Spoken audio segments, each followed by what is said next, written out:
And I was like, Harry, you should run this Right all up the the way to the platform. top. I was like,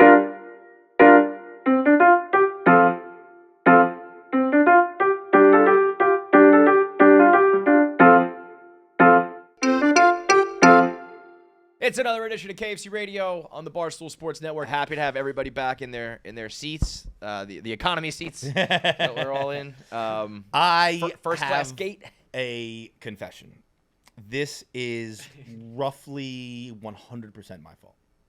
Oh, okay. So What? let me set the stage for the people. Maybe about 2 weeks ago, let's say, Son of a Boy Dad put out an episode where SAXX was complaining that he is not on the quote-unquote first class list for Barstool. He's mad that he has to fly regular, sit and coach, and so he was complaining about that on Son of a Boy Dad. Francis and Roan correctly and obviously were like, if you say this, like, this is gonna be a thing. And SAXX was sort of like, what are you talking about? Like, if I don't get on first class, no big deal. Why will this affect you? And it's like, clearly you don't know how this works. And he was dumb for bringing it up, but then Roan and Francis knew what was going to happen, and they still put it out. It should have been buried and killed. So it comes out on Son of a Boy Dad, and then it gets to Dave, and on a live stream, he read out the names of people that should be in first class and the people that should not, and all people thought this was tracking back to SAXX, but you're saying it's you? Yeah, it's my fault. This is my fault. I did this. Yeah. Why? You knew. I actually know it's your fault. Yeah. You know. Because it was Well- on a out of order trip, right? Yeah. So we Oh, were- that's not your fault. I thought it would be your fault if you were like, yo, SAXX, you should be on first class and you should complain about it publicly. Just wait for. Oh, the is that story. okay? You fucking idiot! Wow! I thought it was just gonna be we went on a trip and that he was mad that you were sitting in front of him and then he complained. If you told him to complain, you are the asshole. No, SAXX came up to me. We had a show at Joe's on Weed in Chicago. Nick Turani's on stage. SAXX comes up to me. He goes, "Hey, can I talk to you?" I said, "Of course." He goes, "How'd you get on the first class list?" I said, "I don't really know. 3 years ago, I just showed up at the airport. My ticket said first class. Yeah. I didn't bring it up to anybody. I just kind of showed up and just kept going." And he went, "See, Francis and Roan are on it too." And I was like, "Oh, really?" And he goes, "Yeah, like both my shows, everyone's on it." And I was like, "Harry, you should run this Right all up the the way to the platform. top." I was like, You said that? I was like, Harry, In an honest Honestly, advice? I had no you of all people who know to like keep your head down and stay out of the fucking mix. I obviously had no idea how exclusive the list was on. I was on it. I didn't think it was that exclusive. Yeah. I was like, yeah, go talk to people. Right. And then I figured, I was like, yeah, I'm sure the worst thing they'll say is no. And I didn't realize I would lose my seat. Yeah, you're dumb too. You are an idiot. Because I was gonna say, like, the problem with SAXX is that he is not like a Barstool freak. You know what I mean? He's here, but he's not like embedded in the culture the way the rest of us are. And where Roan and Francis are, so they knew exactly what's gonna happen. You not knowing this would happen is the most stunning part of this whole saga. I didn't not know it would happen. I had like, I don't know.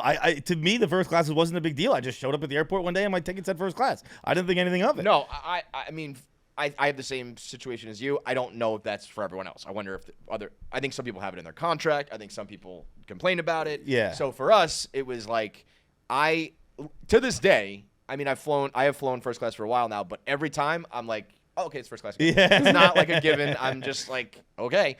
And I'll just be like, okay, it goes back now. But I think for some people, it's a very big sticking point and do make a bigger deal of it. I also didn't know, so it originated, at least according to, I think it was Austin who was talking on the stream to Dave, that Brianna was sitting in the back of the plane years ago, and Erica, and that, like, they tweeted a picture, or she said something about it, and people were like, well, how the fuck is Bree flying not first class? And Erica made this decision. I see. And that was when Penn was around. Dave was like, he's not looking at the minutia. Yeah. So I don't think he even knew who's been flying first class. So that's kind of where it originated, and I guess it was Erica who kind of was like, you know, these are the people, draw the line. I was coming home from LA and I was in last seat, my last first class flight. I was in the last seat of first class, and JB Smoove was walking by me, hat, suit, and everything. And that was me going. I was thinking, I probably shouldn't be in first class. Yeah. I was like, if JB Smooth's walking by me, I probably shouldn't be here. I don't care. Like, I don't travel enough, and most of my flights are quick. Oh, I travel enough. This is going to significantly affect my life. Yeah. This is a real problem. What I was gonna say is I love it. Like, it's great, but I also do. It is probably one of the more superfluous expenses in the world. Oh, today. It's like, just sit in this chair instead of this chair. That'll be an extra like $1,700. And if you do that times 100%, 100 people at a company times 100 flights, like, it adds the fuck up. I don't like not making the list, not because of the actual flights. I don't like making the list because it's like, oh, I'm not doing good enough to be on the list. Yeah, right. From that point of view, it's like I wish that somebody didn't tell SAXX to do this because it's just an unnecessary, like, hey, here's a fucking thing for you to worry about or get made fun of. Or it's not that like, oh man, I got to sit coach. It's like, fuck, I'm not, I'm not bringing enough money or performing enough to get on. But there's also the time, like, there's a time in our lives here at Barstool where, like, we thought it was insane that people were requesting a first class flight. Yeah. Like I remember we had conversations about, we're gonna leave the names out, but it was like, they want a fucking first class flight to show up. Right. And yeah, I mean, that's not who we are, so it sucks. But it's just gonna suck being in zone 6 again. Yeah, it's almost the boarding. Because the other thing too is, like, I mean, when you fly to like LA, if you get like a pod or a bed, fucking awesome. At least, again, for the places I'm traveling that are like regional flights, it's like not even a difference. Despite being a former first class list member, I flew Southwest to LA because that was one of the first times that booking asked me. They're like, "Can you get the flight?" And so I got a Southwest flight because that's I ain't paying that shit. I not like, can I buy it, but like, they're like, "Can you just find it and send it to me?" Okay. And I would not. I don't know. I'm not going to send someone a first class flight. I think that's the difference when I'm saying I don't really care and you're saying you didn't make it a big deal. I think that maybe some people do that. But it sucked because I was in Ohio, so I was in Ohio on Sunday. I played in the OAR Columbus Blue Jackets like alumni game. Yeah. And it's the most I've ever played hockey in my life. I did the math. It's the most like the most shifts you did. Most shifts I've ever played. Wow. We played at the age of fucking 40. Like, Jesus Christ. I just played. I did it 8 days ago. So Sunday. Were you dying or are you in good shape? Well, I was laying in bed, Kevin. This is why I thought of it, because I was laying in bed.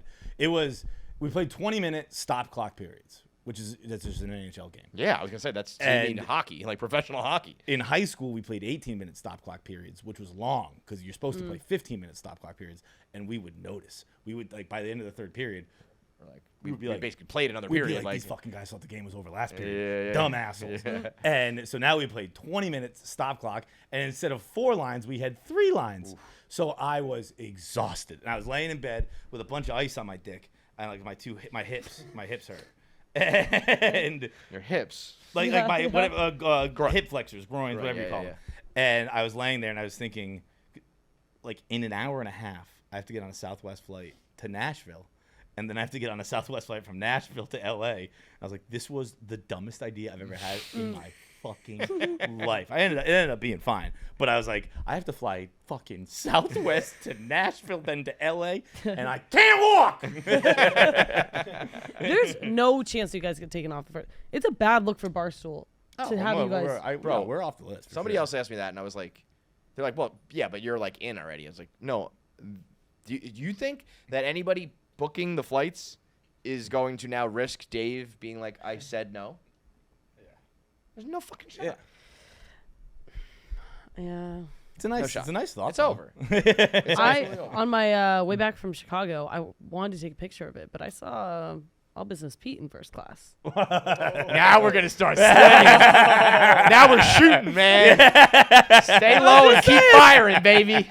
Because like, I'm gonna now assume what's gonna that's happen? An upgrade, but now what's gonna happen is some of the content people who got the boot, if they ever catch some business people flying, are gonna go ballistic.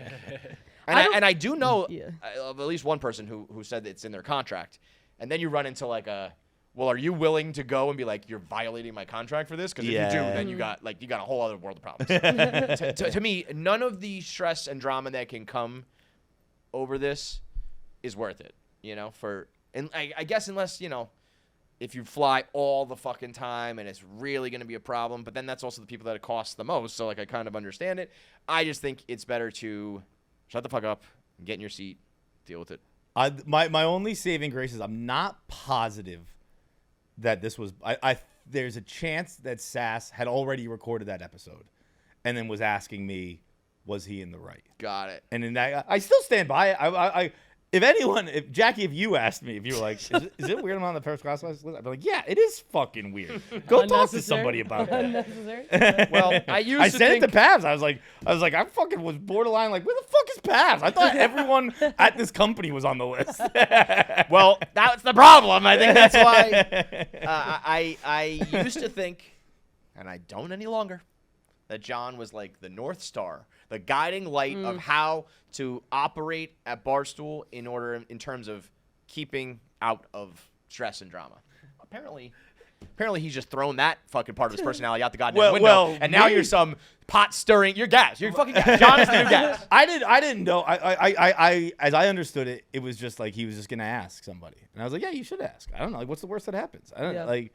Creates like a company-wide drama. I could have even told you that I was gonna. Yeah, but I didn't realize. I didn't know he was gonna do it on a podcast. I thought he was gonna be like, "Hey, Lisa, what's the deal with the first class list?" Right. I still stand by that. I would encourage him to be like, "Yeah, I don't know, figure it out. I don't fucking know what it is." I think it falls a little bit into the territory of like the Dante Vinny thing, where it was like, "Well, he does it, why can't I?" And then you tear people down with you. I think in anything, whether it's first class or content or money, same thing. Big T going in there and being like, I should make more than these guys. It generally doesn't work if you're doing it in a negative way. I think Dave said this on Unnamed. He said, if you come in and you're like, I want to get paid as much as like Biz because we both bring in the company like $20 million, then that's like anything else. It's like, I'm a top quarterback, you're a top quarterback, we compare stats. Coming in and being like, these are the worst people in the league. I don't agree with that, by the way. At least not with Nikki. Like, these are the worst people. Like, I want to get paid more than them. It's like, that's just not a good negotiating tactic to start at the bottom. You know? Yeah. So I think anytime you're sort of like, I mean, I guess I just think you'd have to be very, very clearly in the right on something like this to do it. Like, if SAXX was like, I put out a comedy special and like Netflix picked it up and our show is fucking killing it and I got 10 million followers, it's time for me to upgrade. But if there's even a question, I think you steer clear. On all things Barstool, money, perks, treatment. I think if you're going to run it up the flagpole, you better be right, because in this place, it usually doesn't just affect you. You're right. If he just said no, good. But it usually leads to, well, who does? Let me take a look. Or that person says, well, how come XYZ is on the list? And then it just becomes... But I get where SAXX's head was at, where he's like, if he's like, I only travel with my shows, which is Son of a Boy Dad and Out of Order, Ronan, Francis, and Feits have it. Yeah, if you're like, my two shows all have first class. I get why you wouldn't. You'd be like, well, shouldn't I have it then? I mean, I guess so, but also, you know, if you just because all of our knowledge of the first classes, I had no knowledge of it whatsoever. I didn't know what the standards were to get in. I didn't know who was on the list. I didn't know how big the list was. I didn't know anything. But like, if you're thinking like, well, these are the two shows I do, and everyone on these shows is... Let's take the highest example. If like a new intern comes into Pardon My Take, I don't think they just get to be on first class because they're a part of the show. You know what I mean? But he's not the new intern. I'm not arguing that he should be on it or anything like that. But I get where his head was, where he's like, I don't know, the three people I travel with all the time are always in first class. I get why you're like... I think Roan has been doing content in general for the last like 20 years and probably 10 at Barstool, and Francis has been...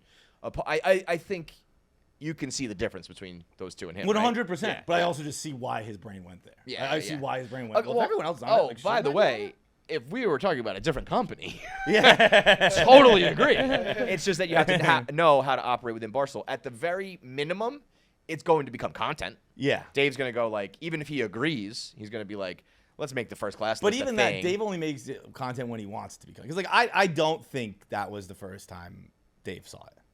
Maybe I'm wrong. But like, I think that was pretty genuine. You think he was like acting? Yeah. I actually haven't seen it. Okay, because when he's like, let me see this list. And if then Gaz has been involved in something 3 times, I think Gaz made at least 2, maybe 3 appearances on Boy Dad. If Gaz has been involved in something 2 or 3 times, Dave's Dave right about it. knows. Yeah. And maybe I'm wrong. Maybe I'm wrong. Maybe I But don't. if you watch this, I mean, Dave's not like an actor, recreator type, you know? He seems pretty like, I've heard about, you know what I think he said? He was like, I've heard about this first class list. Like, what is going on? So I think Gaz maybe said something. Yeah. Because when he's like, get me this list, and then he starts reading through it, it seems pretty genuine to me. he called me feats in it, right? And he called you feits, yeah. And it's like, yeah, listen, he doesn't know our names. Oh, he's not buddy, going to if pay I us. wanted to work at a company that respected me, I'd have been gone a long time ago. Honestly, it's not the seat. It's not the comfort. It's like, oh, I'm not respected at work. The reason I hate Sass is because he has just shone a light on I'm not respected at work. It's not about the actual tickets or the Feats? seats. Who's this? It's Does he know it's? he Fights? yeah, no, he does. I'm sure he knows I it's think me. I think it's a general lack of respect, but also it's just like his brain when he gets introed as he gets introduced to you as like something, some name, some whatever. Whatever his first impression is, that's it. Like it sticks. We also are in talking about the hotel suite list. Oh, here we go. There's another one. This list I am not on. So Well, I'm this never not on Jackie, that either, go up but, there like- and fuck no, you no, belong no, on no, that I'm list, not. okay? I'm Go not. I'm ahead. not. I'm not saying it anymore. But like, and I don't know if there's a list, but I know that like I have witnessed. Certain I'm not people gonna get say. I'm certain not gonna say hotels. anymore. I'm pretty sure there are. I think the hotel list is a way more exclusive list. Yeah. I think that, and now it sounds like the first class list is probably going to match that. Yeah. But I there are definitely times where it's like, oh, we're in like the Holiday Inn and they're in like the boutique, you know? Yeah. And it's like, I think I know why, you know? And I think that's what the first class list is going to become. Yeah, play the clips. Let me see if you think it's real. Obviously about me, but it started because Bree was flying in the back of the plane, and you were like, "Why do we ever fly in the back of the plane?" So Erica made a list of people. This is funny. Yeah, As he's doing it, he's gambling. 90% of these people. Gaz read it. He read it. The majority, I think you'll agree with. That's what's funny. It was like Everyone in the room was like, he'll agree with both of these. And he agreed with like none of us. like foreplay, like spitting chicklets. That was a false start. You fucking cunt! What are you doing? All right, who's on it? Me, Big Cat PFT, Hank's borderline, Riggs, Frankie, Trent. I don't know why the foreplay guys, they can decide on their own. Biz, wait, yes. KFC, no. Feats, no. Rhea, yes. Fran, yes. Bree, yes. Oh, so it's not everybody. It's just us. It's like, but it is weird that foreplay. I'm thinking that's just, which is also part of what my confusion with the first class list is like. I think why he's saying it's up to foreplay is because like it just comes out of their money. Right. Like But like then that could be for us, I guess. I don't I guess know. at some point if you're just losing money, it's like we need every penny we can get out of you. But if it is just sort of like make your own decision, but because I mean the foreplay guys are. That's probably deal I'm thinking it's specific. just like a Just rev that's share, just like, less money it's for less you. money And for you. Yeah, that makes sense. But I'm wondering who's gonna be really bent out of shape about this. I saw Francis this morning. We were both Okay, that's laughing. what I was gonna say. No, we were both laughing about it. Okay. I don't know how. Well, last I spoke to him, this was prior to this blowing Not up. laughing about it is a strong. But we hugged and he apologized and I was like, You what? I mean, like it was more. Okay, let me set the scene. I walked into like the content area. I saw Francis from behind and I went, Francis, fucking yoked, dude. Because you see the picture? No, but I mean, he's always been jacked. He posted. He's in the best Big shape boy? of his life. He Yeah. posted a shirtless picture because he said he's gonna kill Harry. He said I'm in the best shape of my life, and He said I'm Harry's gonna fuck Harry. Yeah. Holy shit! Yeah. I'm going to You know literally what that fuck- is? Post-divorce body. Something that I did not experience, but many people do. That's fucking hilarious. I mean, so when I spoke to him prior to this blowing up, Sass had brought it up to like Gaz or somebody, and then there was a third floor email chain. And there was somebody, the names were like blacked out. So, Yeah. Right? And he said like, the person upstairs said like, it's a little weird that like I can't remember the example, but it was like, it's a little weird that Francis is on it and like XYZ is not on it, something like that. And he saw that, and the name was blacked out, but except for the last letter. And he like went on a crusade looking at who would have been on that email chain and who has the last IN name, because he was like, I know who it is. By the way, I think he got it wrong, but he was like, I know who it is, and I'm debating writing a blog to like ruin their life. So I was like, and that was before this all blew up. So I think Frank is pretty focused on this. He's like, probably gonna his emotions are probably up and down with it. I would call him in, but just check out Boyd Out. I'm sure they'll be talking about it. And I wanted to just do it on our show instead. But I think he's gonna be upset. Yeah, he could probably be pretty pissed. Like he goes to like Hawaii. Yeah, those are. He goes on long flights. I mean, that's also like. But is that for stand up or is that for Barstool? For Barstool, for like foreplay. Oh yeah. He goes on like foreplay, like far. That's what's tough is if you start to engage in a franchise like foreplay that has some sort of rev share or whatever Dave's kind of alluding to there, that they can make the choice, but then all of a sudden you jump into their world, and you don't have that same rev share or that same deal.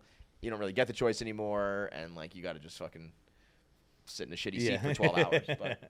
But I mean, we really like, at least the way I grew up, like first class seats was I was like, I'll never fly on those. Yeah. Like to me, that was like having a mansion, a fucking Rolls Royce. You know what I mean? It was like that is for rich people, or well, I was about to say if your company's sending you somewhere, but to me that became, I don't know if this is like a general thing in the world, because I feel like it used to be like coach in first class, and now there's like economy and business class and plus and whatever, like 10 comfort now. plus. So I think we've been like leaning towards more regular people getting fancy seats, but I always thought of that as like really special, and so I don't know. To me, it's like I was playing with house money, and I go back to what I always thought it was going to be. But I'm sure there are some people who don't feel that way, that it's going to be a little bit more ugly. But yeah, like fuck you and Sass, you're idiots. Just yep. I do it again. I do it with the knowledge I had at the time. I do it again. This man is an agent of chaos. Agent of fucking chaos. The amount of like tweets and comments I got of like I post a video, I'd be like, this is a first class rant, man. It's like I said something about the Jets. I was saying like I can't believe there are people who like went to London for that game and have to fly back, and they were like, and can you imagine they're sitting in coach next to you? God damn it, no one respects me. That's funny though. Yeah, it was a good burn. It was a good burn. But it's funny rewatching that. I was like, I remember it being like, no. I was like, no, it's just us. Yeah. It's just like us and Francis and Sass. Did Roan make it? Did he say Roan? That would be. See, if Dave was really about the content, he should have been like, Sass, no. Francis, no. Roan, definitely yes. And then just fucking watch the world. I think he gave Roan a maybe. A maybe? Yeah. So that will tear Son of a Boy Dad from the inside out. These guys will literally end up tearing each other apart for that one. I think he said no. Yeah, maybe he said maybe. So, yeah, that'll be now what's going to happen is the next flights people take, if they're pot stirrers or content makers, if you're on a first class flight, it's got to be like, bang, tag the people who are not, like, or vice versa, like Francis just did. Like, if first class list is the new Club Cool, it's the new, there's always these little storylines throughout Barstool where people get like lumped together, good or bad, and that just becomes Bubbly Gang, Club Cool, first class list. Like these are things. I've been involved in all of them very negatively. I think I know why you're not on the first class list, Feits. I think Feitelberg is basically every group Dave has hated at Barstool I was a part of. Common denominator. Yeah, that also. I mean, it's for sure a money and performance thing. And I think it's also. Dave likes you, you're in. Yeah. Roan's a maybe. I think he likes Roan. If Caleb was around and let's say Sunday Conversation hadn't popped off and he wasn't making money, I think Caleb would be on. Yeah. He'd be in, I mean, tough crowd if Hank can't get in. Like being like the lead producer / co-host of the number one show in the world. Yeah. If Annika doesn't know who you are and Dave doesn't put you on first, things are looking tough for my boy Hen Easy. Got that Goff touchdown taken away. Woo, see that? I saw that. Yeah. Bro, that's up there with like thinking you had the lottery ticket and like, oh, never mind, the number was wrong. Thinking you had a $15,000 bet and then it just gets erased for the most bullshit call of all time. That was great. Kraken is the best and only way to trade crypto these days. If you're going to do it, if you're going to trade crypto, you got to do it right. That means not using a sketchy platform that doesn't have customer support. You're getting scammed. You're losing money. That's why cut all those other ones out and just go with Kraken. Kraken lets you buy, sell, and swap over 300 different crypto coins without the time lag or the crashes or the clownery.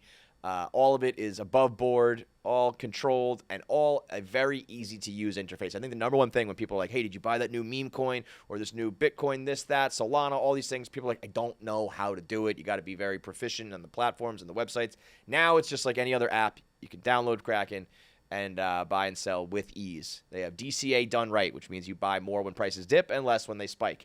You can link to your bank in minutes, set it and forget it, watch your portfolio grow. They have Kraken Pay, which is a way to just send crypto payments between your friends. So if I buy a round of drinks or you buy dinner or I get your tickets or I'll cover the cost of this event, I got to pay you back. You can just send it with Kraken Pay. Instant transfer, no fees, 0 things holding it up. So an easy way to transfer money around. And on top of it, the best part of all, if you refer Kraken to your friends, you get a $200 bonus in USDG just for spreading the good word of Kraken. So sign up for Kraken today. Start making your money in crypto. Also get your friends to sign up and get a $200 USDG bonus.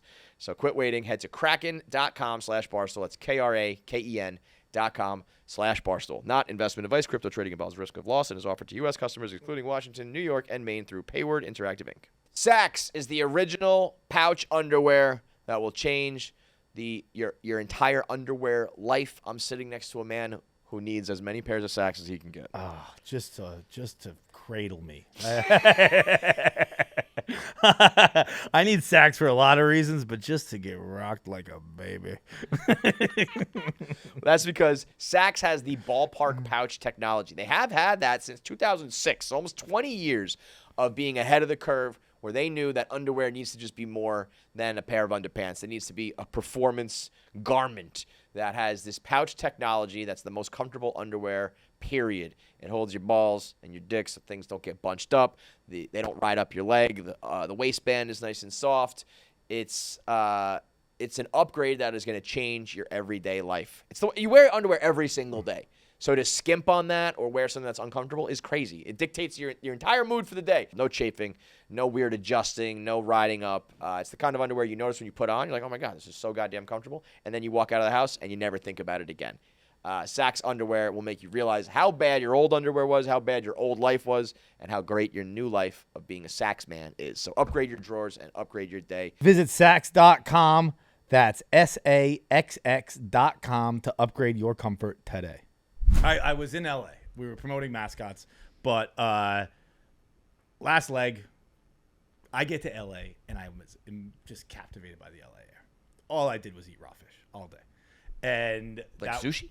I ate kamichi. I think it was called kamichi, Kamichi. I ate oysters. I was about to go. It's pronounced ceviche. That's how little I know. No, kamichi. Okay. I had shrimp. I had sushi. I just had a ton of raw fish. And I mean, that alone is knowing your stomach irresponsible. Incredibly irresponsible. Yeah, no one is more irresponsible with their own stomach. Yeah. And so at this was Monday night, and Monday night, like the moment I get home from dinner, I was like, this is gonna be a problem. I just knew. I wasn't sick or anything yet. I felt my stomach. I was like, this is gonna be a big problem. And so that night I don't sleep. I threw up 20 to 30 times. Like straight up, it was disgusting. It was insane. I was definitely waking up neighbors because it was full on scream. John. John's not the type to be like. When John pukes, it's like full on scream. Like exorcism shit. Yeah. And to the point where my knees got tired. My knees got sore from being on the ground. So much. Towards the end of the night, I was throwing up standing up. So I was just like the splashback is adequate in the toilet. It's the best puking I've ever done. Unbelievable. Oh. I recommend it. If you're gonna puke, stay on your feet. Stand up. Stay on your feet. I cannot co-sign this, dude. Don't listen to this man. I was into the bowl. Into the bowl. You also got to be a good puker. It was precision. It was Chris Kyle puking. Wow. I was just standing over the toilet, and it was like like you ever see like the oil wells or the oil dregs, I think they're called in Texas, where it's just like Up, down, yeah.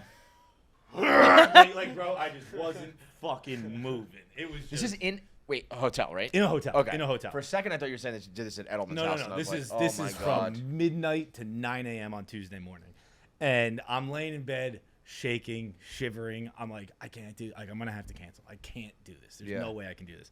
And I was like, you know what? I'm gonna call the front desk. I'm gonna tell them bring me up some fucking waters, and I'm gonna get in there.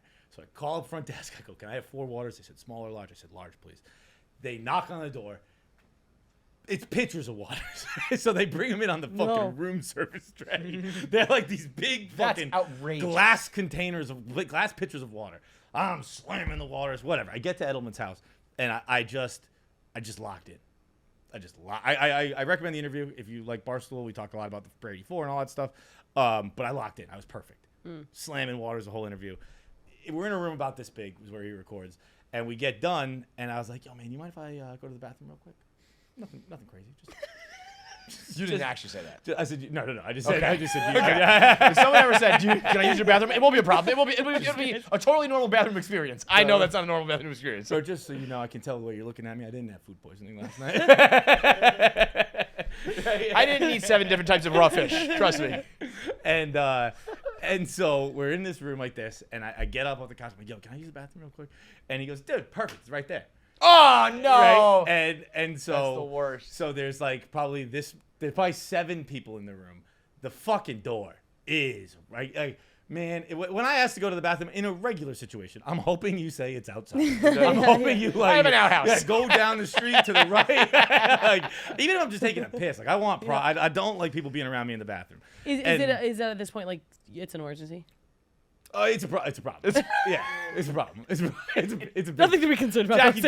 Jackie, it's a problem. Okay. And this is Edelman's house. Edelman's home, which like I already even just being in it, I was like, this is crazy. Yeah. Like, Julian Edelman is the creator of some of my greatest memories in my life. Like he's a huge factor. And I'm gonna go shit and, 4 feet from him. And it was like he's like, yeah, buddy, right here. Why don't you hop up right here? You can just shit right here, man. So I was like, fucking fuck. Right? So I go over to the bathroom. And wait, by the way, you're done? Done. Podcast over. So you could have just run out of there. No, couldn't have made it. Okay. Couldn't have made it. It's a problem. And so, but like the door's right there. So like I was like, well, I have to just pee. I can't do anything, right? So like I can't. It's the door. They're all in the room with us. I have to just pee. I totally agree with you. But when you're in that emergency, the pee leads to the emergency. It's very hard to just pee in those spots. So so I'm standing over the toilet and I'm just gonna, that's how you shit yourself. I'm just gonna pee, and the moment I started peeing, like every orifice in my body was like, he's opened up. Tears start coming out of his eyes. Snot comes out of his nose. Air comes out of his mouth. Like, boys, the exit's open. Go, go, go. Every orifice in my body said he's opened up. It's truly a sentence I hope to never hear. I feel like the only other time I heard that sentence, also on KFC Radio with my other co-host, Hasan. Hasan Piker, John Feitelberg, all my orifices opened. Handshake. This food poisoning's got me airtight. Yeah, you're the reverse. It's coming out instead of going in, but it's air. Any of you guys think you're getting outside of me, you're nuts. Right? But so I'm standing there, and there was no questioning it. I knew what happened. My underpants knew what happened, right? And I was Julian Edelman and the 7 strangers knew what happened. At that point, they still didn't know, and I don't think they're probably learning it right now, for being perfectly honest. But like, I felt poop in my pants, and so I immediately because I had. No. Okay, yeah. And it was like, I'm trying to be as delicate as I can. Yeah. I apologize. You got the diarrhea of the underpants. Okay, I got it. Jackie's face is like, you're not. No. Delicate. Like seriously, at this point, like go nuts. Tell whatever. I already think so low of you. You can't get any more disgusting. Buddy, if you thought this story was gonna change anything, but so I had already started peeing. So it's hard to cut off midstream. So I'm fucking pinching off, midstream. Physically? Every muscle in my body is flexed as hard as it can flex because I know if I fucking Just breathe, just relax. sneeze, cough, twitch, itch, I'm painting the walls, dude. You know what I mean? Like, Floodgates of orifices, yeah. like it is. I'm facing the wrong way. I'm like, oh my God, what am I? And while I'm pinching up, I have to fucking take my pants off, and that's a whole hard thing because I had to sit down, Kevin. Oh, right. But So you're just doing fly now. I'm a fly guy. So yeah. then because then you got to go in, out, down. So I'm. Because I was gonna say I would just spin around and go down, but you can't. Yeah, you gotta. I'm one-handed pinch while one-handed trying to undo the belt while every muscle in my body is flexed, the most it's ever been flexed. And when you're pinching, by the way, it's almost like filling up like a water balloon. It's uncomfortable. It doesn't stop. Everywhere. It's going up to your eyeball. Yeah. I did not know about this. I did not know about the pinch off. It's a distinct, like it's painful. Yeah. It hurt. When girls start peeing, can they stop peeing? If you do Kegels enough. Yeah. But like, if That you feels like even worse for them. Like you open the gates, you Yeah. turn on the faucet, it At comes least out. you can fucking stuff it up or something. You're like a glue stick or something. I don't know. I don't know. There's a way to fucking. I've seen people with bullet wounds getting held. There's a way to fucking. What's that stuff called? It's like it clots instantly. Yeah. Quick clot. I think a motherfucker with a severed carotid and make it home. All right? pour that powder that the janitor puts on puke in elementary school. Just pour that on there. But the ultimately ended up being fine. I got down, but I did have to cancel my lunch afterwards. But you just what'd you do with your underpants? Just wore them out. You can't throw out your shitty underpants. No. In Julian Edelman's bathroom. Yeah, no. Those stuck. They stay with me. I don't know where they are. They might be my fucking. As soon as you asked that, I was like, I don't know where. Bro, you're gonna open up some luggage in like 2 weeks and be like, oh, what? Someone shit in my luggage? I'm calling up Delta. I'm like, first of all, I was in row 28-3. Second of all, I think someone shit in my I used to be on the first class list. What the fuck is? One of the weirdest things about society is that we still just use good old regular toilet paper to clean us in the most intimate and disgusting situations. Everything else is Costanza was always. That's right. That's right. But I think about everything, how much there's sanitizer this and wash your hands with that and all these different ways of all these other hygiene things. But when it comes to using the bathroom, it's just straight up toilet paper. That's crazy. Join us in the modern day world with Tushy. Tushy is a bidet that means you will leave the bathroom feeling cleaner than when you walked in the bathroom. And that's something that regular people cannot honestly say. Or Barstool employees. You walk in the bathroom, you're like, how did I get chocolate on me? Tushy is the everyday luxury bidet that instantly transforms your bathroom habits and bathroom health for life. 99% of people who wash with Tushy Wave feel cleaner and fresher after going to the bathroom. Installation is simple, takes about 10 minutes to complete. Anybody can do it, and the Tushy bidet gives you 2-in-1 benefits. It reduces irritation and prevents micro tears with soothing water instead of scratchy toilet paper or damaging wet wipes. Once you go into the bidet life, it's pretty hard to go back. And the only one that makes it an everyday, accessible, useful product is Tushy. So, once I got a taste of the good life, I was like, going back to your everyday life, you just feel like a caveman, a heathen, because you know how clean you could be. And that's what Tushy gives you. Remember, a-hole is only a dirty word if you wipe. Give that some thought. That's like a Chinese riddle for you. Your asshole is only dirty if you only wipe it. But when you use a Tushy, you're clean, man. So for a limited time, right now, you can get 10% off your first bidet order when you use code KFC10 at checkout. That's 10% off your first bidet order. And here's the thing. It's only your first order. You get the discount. And what's going to happen is you're going to buy one, and you're going to be like, I need this for my other bathroom and my other bathroom. So get like 4 or 5 right now, because you're not going to you can't have one bathroom that does and one bathroom that doesn't, because one's going to get used and one's never going to be touched. So go to hellotushy.com, use promo code KFC10 at checkout, and get 10% off your first bidet order. Jackpocket is America's #1 lottery app. Jackpocket. Ordering official state lottery tickets has never been easier thanks to Jackpocket, the lottery app. The only one that sells the official state lottery tickets like Mega Millions, Powerball, Pick 5, Win 4, $1,000 a week for life, cash for life, scratch tickets. All of that is available on Jackpocket. It's safe, it's secure, and it's easy to use. When I say easy to use, it might be the easiest product of all time. Like, you click, you swipe, and you have your tickets. That's it. For a thing that used to be like, oh, I forgot to get them. I got to get in my car, and I got to go drive, and I got to get them. I got to wait in line. I got to pick my numbers. This is all just bam, bam, bam, and you got yourself a ticket to maybe win $600 million, right? It's the #1 lottery app for a reason. And right now, new customers who opt in will get a $5 lottery credit when you use promo code KFC2. That's Jackpocket. Download it, opt in, use KFC and the number 2 at checkout. You get $5 in lottery credits, which means you could buy a couple Powerball tickets, a couple Mega Millions tickets, get it for free. You might potentially become a 100 millionaire after spending $0 when you use promo code KFC2 at Jackpocket. Feitelberg back from L.A., Jack back from the Bree tour. Where were you? BFF store. Yeah. BFF store. Where was that? All over. Chicago, Boston, Pittsburgh. Our girl's doing Wait, it, man. That's where that text was from? What I text? can't even tell you how hard I was laughing at that text. The Pittsburgh. dinosaur? Yeah. I was All time. in absolute fucking tears. Sometimes I I forget forgot how about that. stupid I am. Yeah. Like I was like, oh, I know what this is. I thought fossil fuels. I get. Yeah, it, wait. right? Let's set the Yeah, scene. Let's yeah, set the scene. Sorry. It was Cincinnati? No, Pittsburgh. Pittsburgh, right? Okay, I knew it was one of those Midwest spots. So, we went when we were doing the KFC Radio tour. We went to the Pittsburgh. We were flying to Pittsburgh, and at the airport there is a dinosaur bones exhibit. But it's like you could just like walk up and touch it, and so we were kind of like. I think the initial thing was like somebody asked if they were the real bones, Correct. Right? Yeah. And I was like, no, Fights asked if they were the real I don't bones. think they are, 65 million year old bones that like a little kid could just run up to and hit. So that was the first thing that I was like, are you fucking kidding me? No, this is like a replica.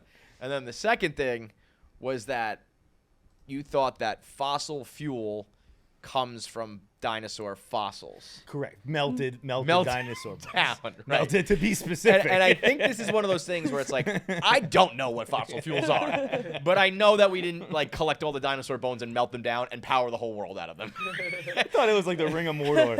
Like just fucking heave a dinosaur femur in. Like, I was oh, guys, we found a new T-Rex. We can power the country for a week. Because it was. I walked away. Once someone told me that they were replica bones. They walked away. I walked away trying to get my standing back with the group, with the team, going.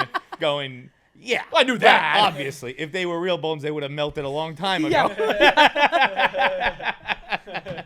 And that's when the team went.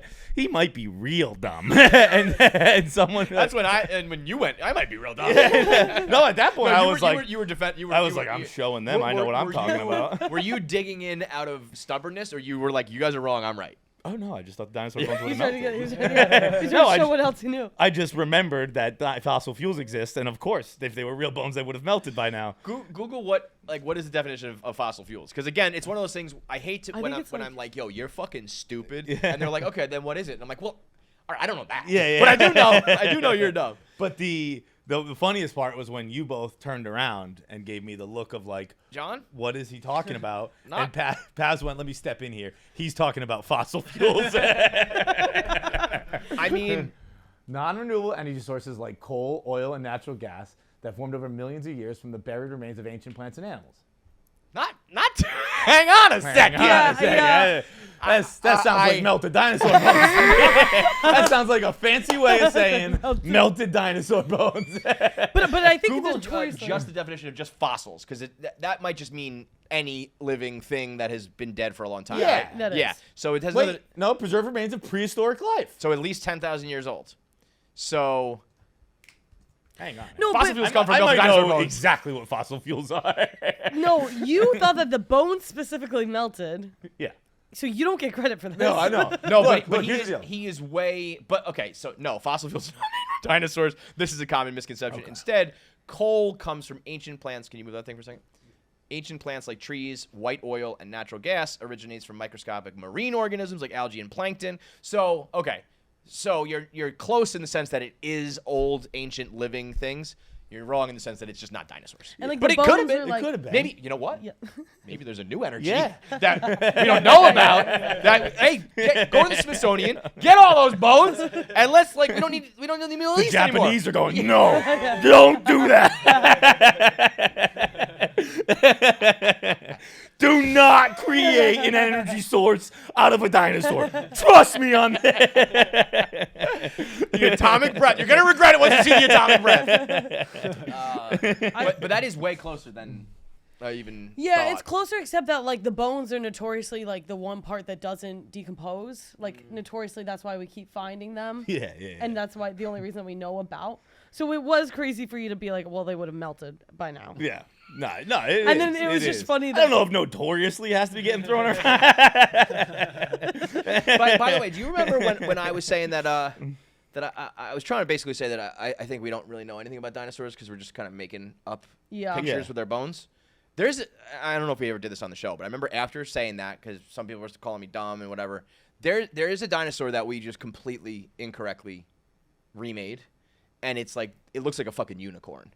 It's like the most ridiculous. Oh, we took like this must go on his head. Yeah, it was like kind of like stood on 2 feet and had like a really straight back and then like a point on its head, and they were like, "Oh yeah, no, that's totally incorrect." And I was like, "But what if we're doing that with a triceratops?" Wait, but that makes sense, right? Like say a paleontologist 100 years ago found these bones, and he put them together, and for 100 years, like we thought that's how it was, but then eventually a scientist went, "No, you dummy, no, that's not how the bones work." Absolutely, no, it makes total sense. I'm just saying that there's probably something right now. Oh, in for 100 sure. years. That was my point. Yeah. We can't really say anything with certainty. When I think you can stop the sentence right there. Yeah. We can't really say anything with certainty. Didn't like T-Rex? They thought it was like the little arms, but it's the wings. Right. Like they thought it was scales and it's feathers. But also, like, I don't know if I agree with that. Like those arms are just wings, and then what did he do with those wings aren't enough to propel a T-Rex to fly? Well, I don't. But I don't that's know the thing is like they could like dragon, like. But they're not big enough, dragons right? Like dragons are big. Well, we can continue this conversation, but we have to stop at dragons are not real. Yeah. I don't know if they were necessarily wings, but I think they just kind of realized that like they did something wrong with the T-Rex arms. Yeah. And then it's one of those things where when you look at it, you're like, what? Yeah. Why would that be the thing? But there's also like, dude, we don't even have a clue what life was like. Maybe they were small arms, and they had a very good use for them. They were to grab things out of trees. But what would be the use for small arms? I fuck if I know, but like. The thing is, when it comes to dinosaurs or anything, when you think about like, if you're like in court, right? You got to like prove a case. You're trying to collect evidence from like a crime that was committed like 2 years ago. It's like, oh, we don't. I mean, it was 2 years ago. How could we possibly? We don't know what actually happened. Yeah. Now we're talking about 65 million. Like it's just you can guess and I wonder if scientists, when they put this shit out there, if they do say like this is our best bet at reconstructing, and then we just go, that's what it looks like. That's what happens. Yeah, that's what happens. Because I mean nobody could say anything with certainty past like 5 years. No, I think that's exactly what happens. Because I actually have seen, I think it was the head of the CDC or someone speaking on COVID. And they were like, our biggest misstep was we didn't hammer it home that like this is our best. This is our best. Like with the information we have, this is our best fucking right. And like people, but no matter how many times you say that, it's like a game of telephone because it's got to go through 100 million people. By the time it gets to that person, they're gonna be like, they definitively say we need to be blah blah blah. Where it's like. They're just saying it's our best guess. They're trying. They're just trying. Well, also, like, I feel like you need certainty in that. If the CDC was like, we don't really know, guys. But it's science. No one really knows. No, but I think that becomes politics, where it's like, if we signal to the world that we don't fucking know, then it's going to be hysteria. Lie to me. So it's almost better to like say it with conviction and be wrong, and then you just have egg on your face like an idiot, than being like, because then fucking people like Dante start like shooting up the world. Yeah, it's like, oh, we're gonna die. But that one was like, well, last month they said it was that. It's like, yeah, last month we get different information. Now we have a month more of information. Yeah. And we're changing what we think. And that's like, almost more. I think that's more. It also goes to people who wholeheartedly believe. It goes to people who don't believe in it and who wholeheartedly believe in it. Where it's like, take it easy. Bro, I saw a video, it's a best guess. Like this week, a new video of someone being like, you have to wear masks. Yeah, I was just like, this triggered something in people's brains where they just latched onto it for some reason other than just the disease. You know what I mean? This is like something in your head that you I don't know. That's where it became this political thing. But it's like we've all been guilty of it. Like we were all guilty of it a million times. I mean, I'm guilty of it for anything. You know what I mean? It's just like if at least you're perceived to be like an expert in a field, it's like I'll believe you, and it's like you start to realize. But I think every doctor, lawyer, whatever, even the major things, they don't fucking know what they're talking about. but I think in my experience, they're open and honest about that. Where they're like, I think this is the best course of action. From what I have, here's the information I have. My recommendation is blank. No one. Rarely are people like, do this. Like if you're talking to the person with knowledge. That's the thing. If you're talking to the person with knowledge and understanding and like a career, or I think are smart enough to always like explain the truth and the limitations.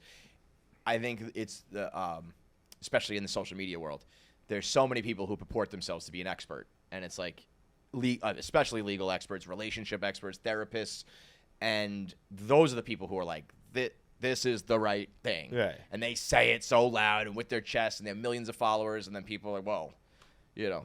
Tommy Lahren said it about like politics. Like she's just a fucking talking head. It's like the rest. It's the same thing as sports. Like if you talk to someone who made a sports prediction, like a bold sports prediction, and then you talk to them off air, they'll go, "Yeah, I don't fucking know." I think this is gonna happen. Right. But I don't fucking know. I really think the biggest like problem on the internet right now is like the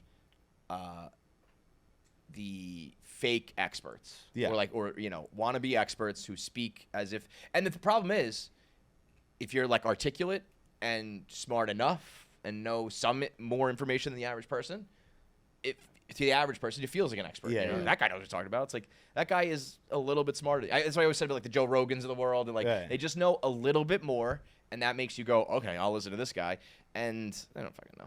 Nobody fucking knows. The people who like dedicate their lives and spend money and like effort to figure, they don't know. Yeah. So how does the idiot just reading an article or watching a video or you know whatever? It's and yeah, so like people can't figure out current stuff, let alone 65 million years ago. But closer than I thought. Yeah. I'm letting you off the hook for total fucking retard, and you're just back to like regular idiot. Pav's stepping in with I know what he's talking about. That's when I was like, you're definitely wrong. Both my bozos here are. No, but the fact that you were like, you knew what he was talking about from Melted.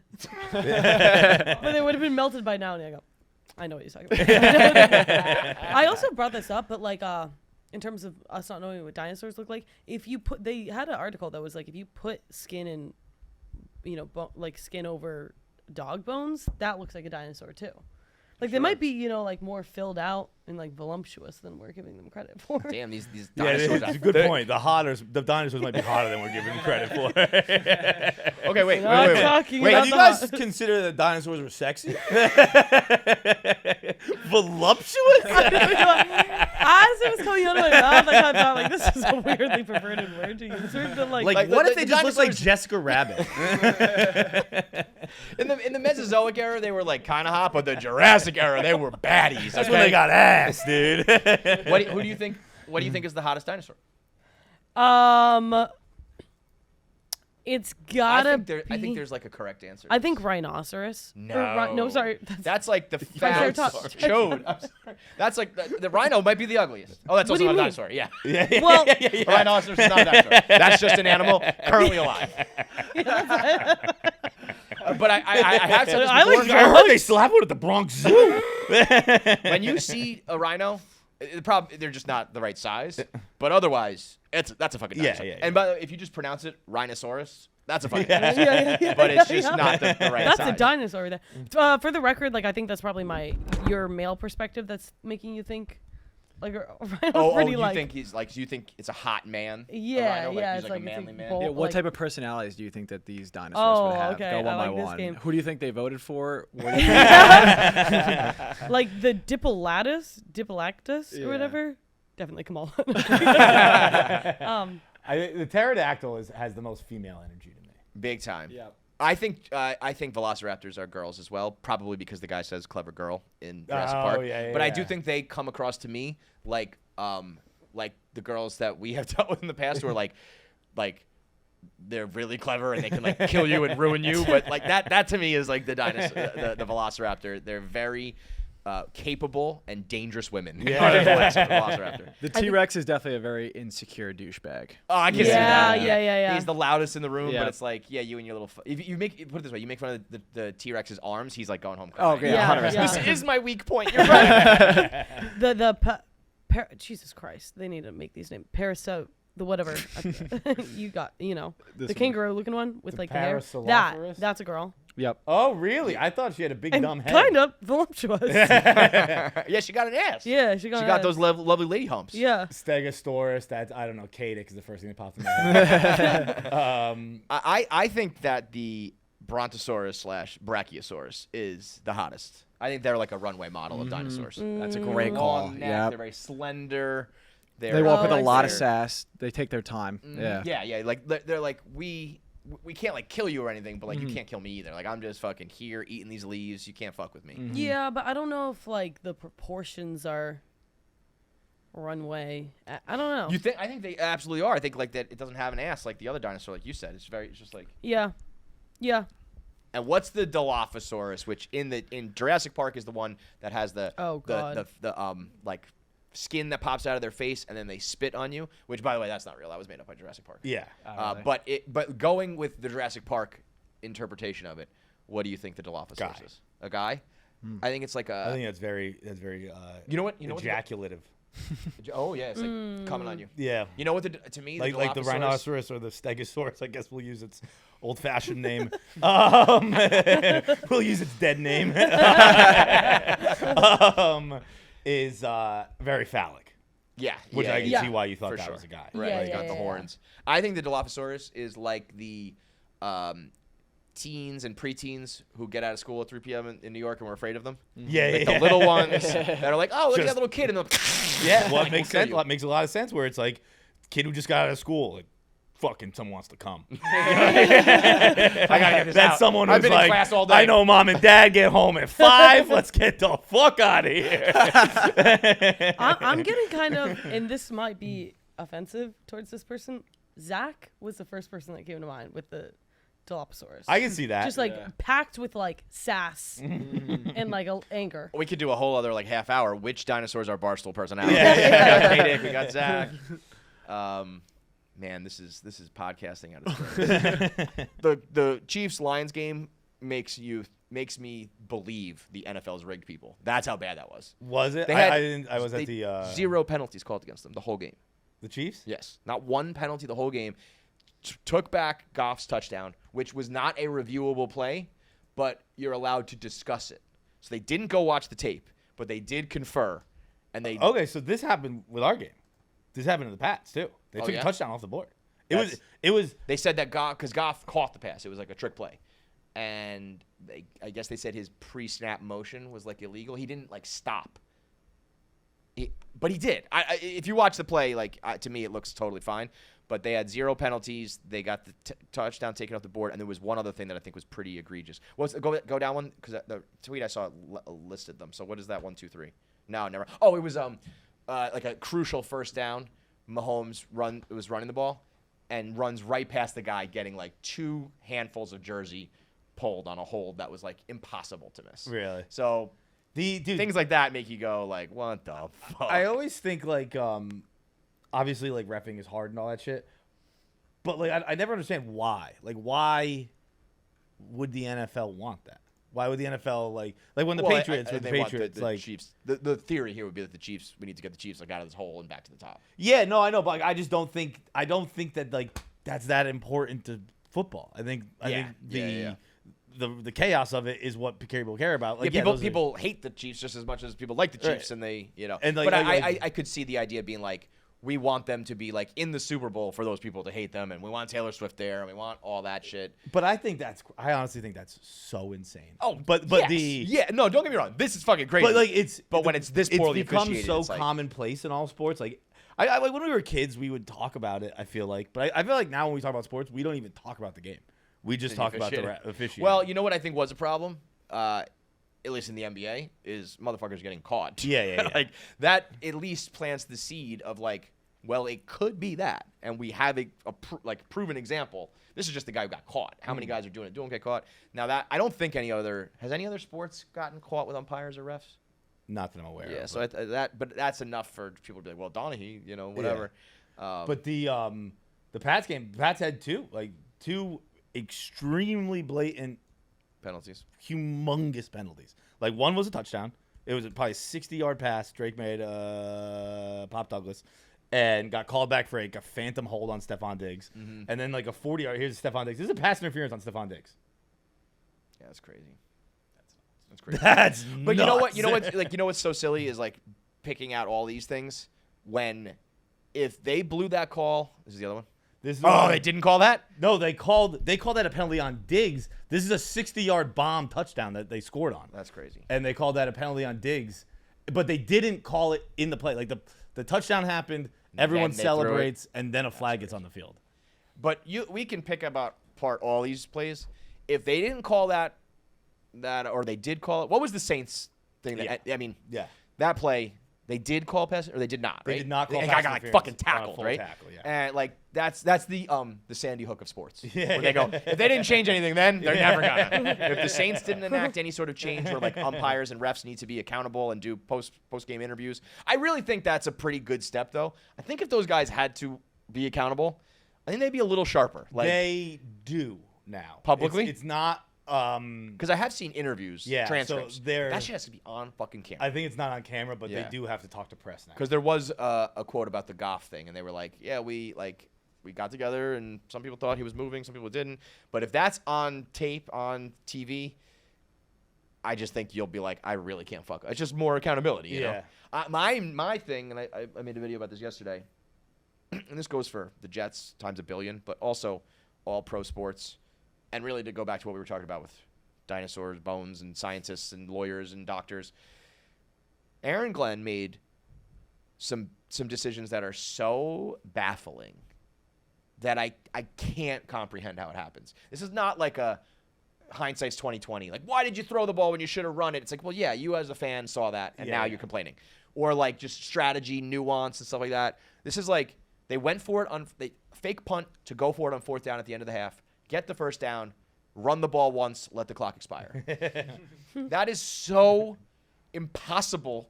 And then at the end of the game, you have a guy who's been sacked 8 times, had 0 yards passing on the day. And it would have been like a 62-yard field goal, so it wasn't like for the win. But Nick Folk is like a competent kicker versus a team. The rest of the team is so bad. I mean, Justin Fields finished with negative 10 yards on the day. 10 yards is In an NFL game. The whole team had 82. They rushed for 90. Their quarterback threw for negative 10. Threw for 45, got sacked for 55 yards of loss. Just kick the ball. And I really can't, and this I've seen this with all my teams. How does that happen? I'm not saying like I can't believe you were in like cover 2 instead of like these little minutia. This is just like call a timeout or the clock's gonna fucking run out. It's gonna go to 0. What? I mean, the announcers, Kurt Warner, was like, I can't figure this out. How does this guy has risen to the top? There's only 32 of these guys in the fucking world, 30 of them, whatever, making millions to make a decision that like you could have been in this game and I think you would have been like, well, let's call timeout, guys. It's just baffling. Have any athletes like been caught or accused of like rigging a game for betting? Yeah. Oh, really? That's starting. Yeah, But it's that's gonna happen so. a lot, I A think. lot of people were like this, like, and again, these are silly, but it starts when you see that bad of decision making. There's a part of me that's like, it might be more logical, still far fetched, but it might be more logical that Aaron Glenn was like, the first half line is 3.5, and so I'm just gonna that makes more sense than just going. Well, we just like went all out with a fake, but now who cares?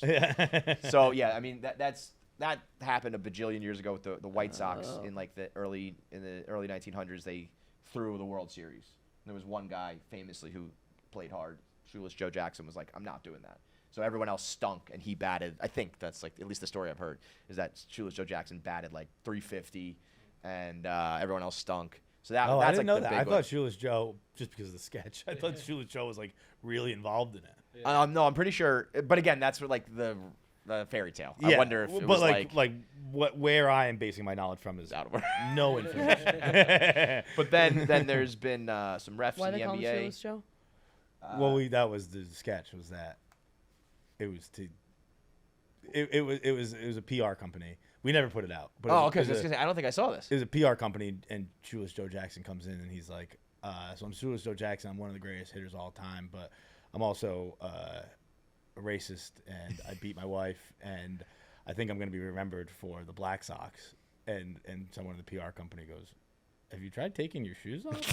and he goes, well, let's see if that works. And he takes his shoes off and steps aside. He goes, a little weird, but the Mexicans might like it. and then someone goes, that guy doesn't have his shoes on. What the real reason is? I'm sure it's like he played a game with no shoes or used to take them off right away or something like that. Too poor to have cleats or some shit. But Hopefully the fucking Mexicans like it. And then someone goes, what the hell? yeah, he got blisters. That guy doesn't have shoes on. Yeah, he played a game in his socks. This was also, like the 1400s when people like shoes were optional. I don't know. But so the White Sox famously did it as a team in the World Series, so that's why it's like particularly heinous. Do they all get There's- like a good cut? I'm sure they all made like 75 cents back in the day, and it was Yeah. like a big deal. There's been an NBA ref who was accused of rigging games. A couple guys here and there. It's big in basketball. Point shaving is what it's called because it's like you can still win the game, but miss some free throws on purpose to make it within the spread. So it's like you can control the game a little bit more. It's like I have the ball a lot. I can just dribble it out of bounds, or I can let this guy score. And there's been a few examples of people who got caught and then they go back and they watch like the highlights, and it's just like so blatant. There are guys being like just letting them score or like dribbling off their foot, and it's like that would never happen. And it's illegal, right? Oh yeah. Or- But I guarantee that it's happening on a super widespread scale that we don't know about. Yeah. Like, you have a friend put in the bet for you, or you say like, I'm not feeling. There was one guy who was like, But there's also like, what level of athlete would do this? you got to be colossally stupid. Yeah, like there's no because The real problem is when there's a weird bet, Vegas notices that and like flags it.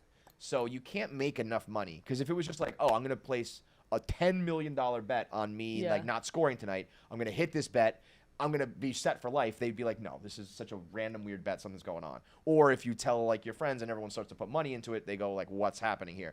So there's really no way to make enough money if you're in pro sports. Right. Yeah. Like there are guys who jeopardize a multi-million-dollar a year, probably 10 or 15-year career to make a quick buck. This podcast is brought to you by Fair Harbor, makers of the world's most comfortable swimwear. The same comfort that's earned thousands of 5-star reviews is built into their super soft apparel, made to be worn hard and broken in by the life that you live. So we just picked out a whole bunch of Fair Harbor clothes that are coming my way. I got some button-up flannels. I got some chinos, some real like good, typical fall staples that you need to get some soft, stylish, comfortable clothes in your wardrobe, and you can get it from Fair Harbor right now. Founded to protect the places that you love. Since launching, the lifestyle brand has repurposed over 37 million plastic bottles into buttery soft essentials made for everyday use. Join their mission and return the favor to the planet. It's built to last, and it's hard to miss, and it's time to trade up with Fair Harbor. Style this clean, quality this solid, comfort this easy. Fair Harbor gear just hits different. Head to fairharborclothing.com. Use promo code KFC20 and get 20% off your full price order now through November 14th. So you get it through the fall season, get your clothes for the winter, and you can give back to the planet and do some help with the environment.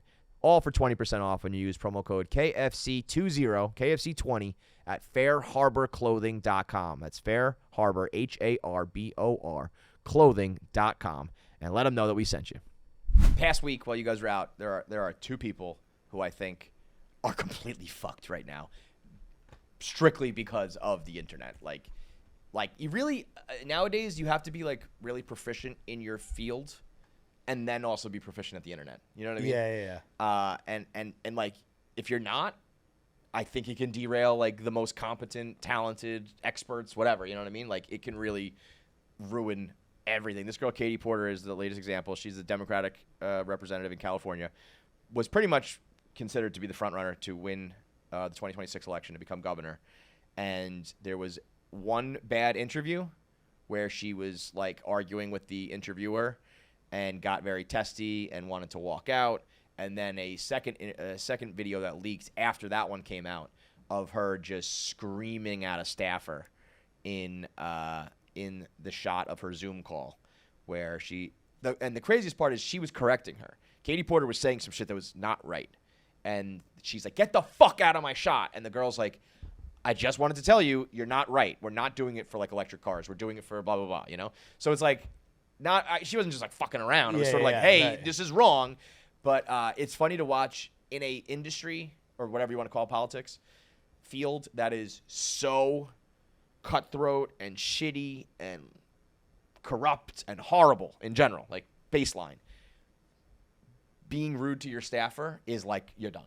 The amount of people that I've talked to are in politics that are like it's indefensible. It's really hard to like look past, and it probably should be. I think that's a bad but it's sort of like you see it everywhere. Like Ellen, like you're fucking done because you were yelling at your interns. Like, and that's actually a good thing. I think that's a good thing in society that it's like even if you're really successful and you're in a high stress situation and money's on the line and power's on the line, that the general public still says you can't be a total fucking piece of shit to the people, to the little people, you know? I think it sometimes goes the other way where it's like, I don't know, Ellen was running like $1 billion enterprise and there's an intern doing something stupid who gets chewed out. Like, I don't know. Don't be in that industry. Right. But then there's a breaking point. And I think, and then what happens is like, this one comes out and this one comes out and one time she chewed me out, one time she spit on me, one time she, you know what I mean?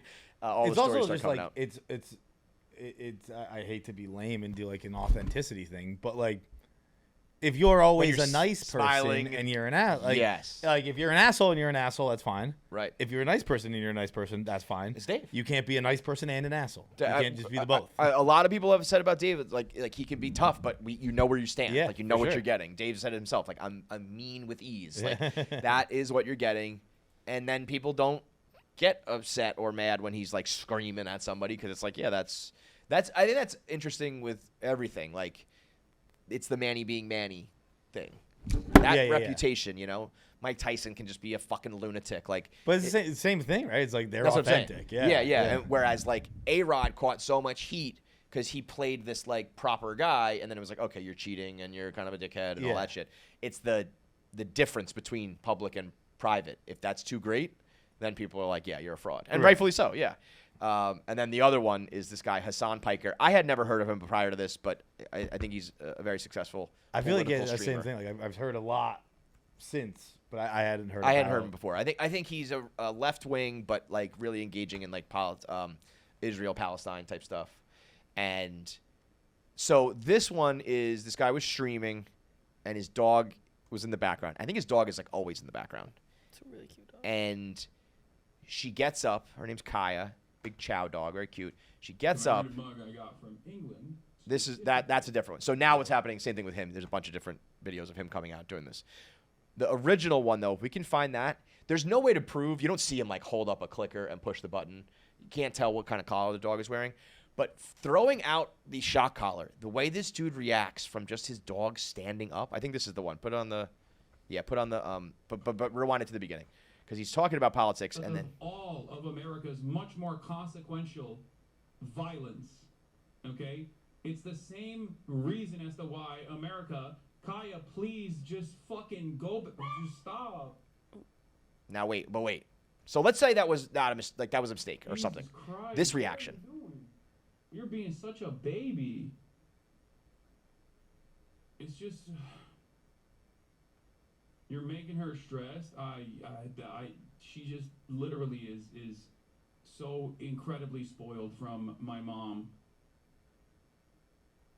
No, she doesn't want to come over here to see what's up. She just wants to fucking roam the house because she got to roam the house when I was gone. And she needs to literally have the same structured, regimented. Fucking weird.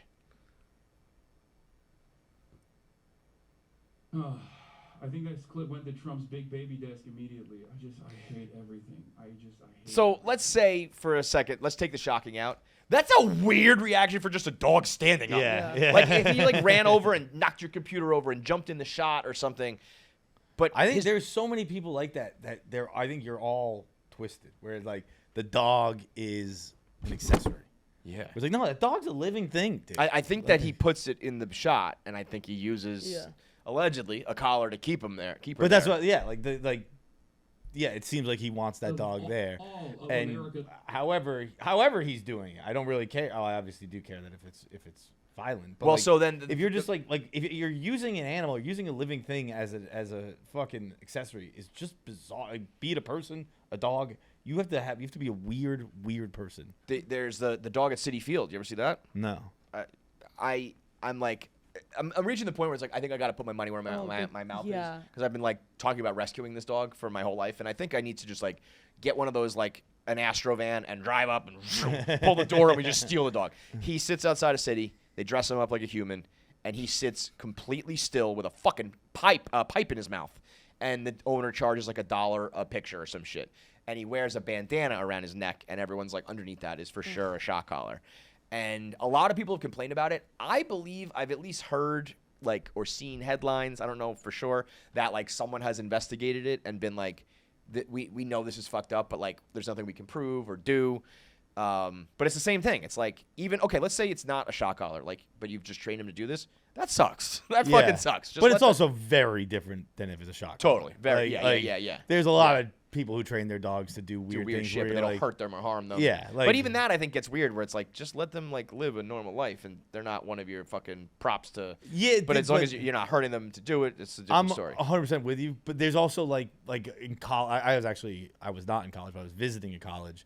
I went to hockey camp, and like one of the it was Providence College hockey camp, and the trainers were just kids who were on the team at the time, and so they were living in the dorms with us.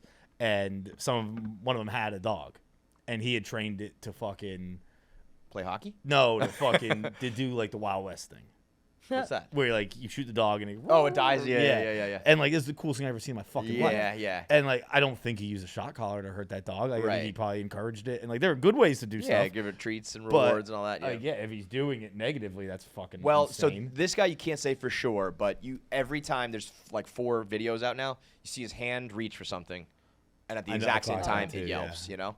And so he said it's a vibration collar, and that it had an air tag on it for GPS purposes, and that as she stood up, it got caught on something, and that's why she yelped. But then people went back. The same thing happened with Katy Porter. People went back. They found the original clip years ago of him saying, "I just bought a shock collar for my dog." There was a guest on his show who was petting her and was like, "This collar's on way too tight. I feel like you're like strangling this dog." And she was just kind of saying that. She wasn't like, "Hey, you're abusing it." It was just like another piece of evidence. And now there's a bunch of videos of him reaching and her yelping and or just like turning right back around and sitting down.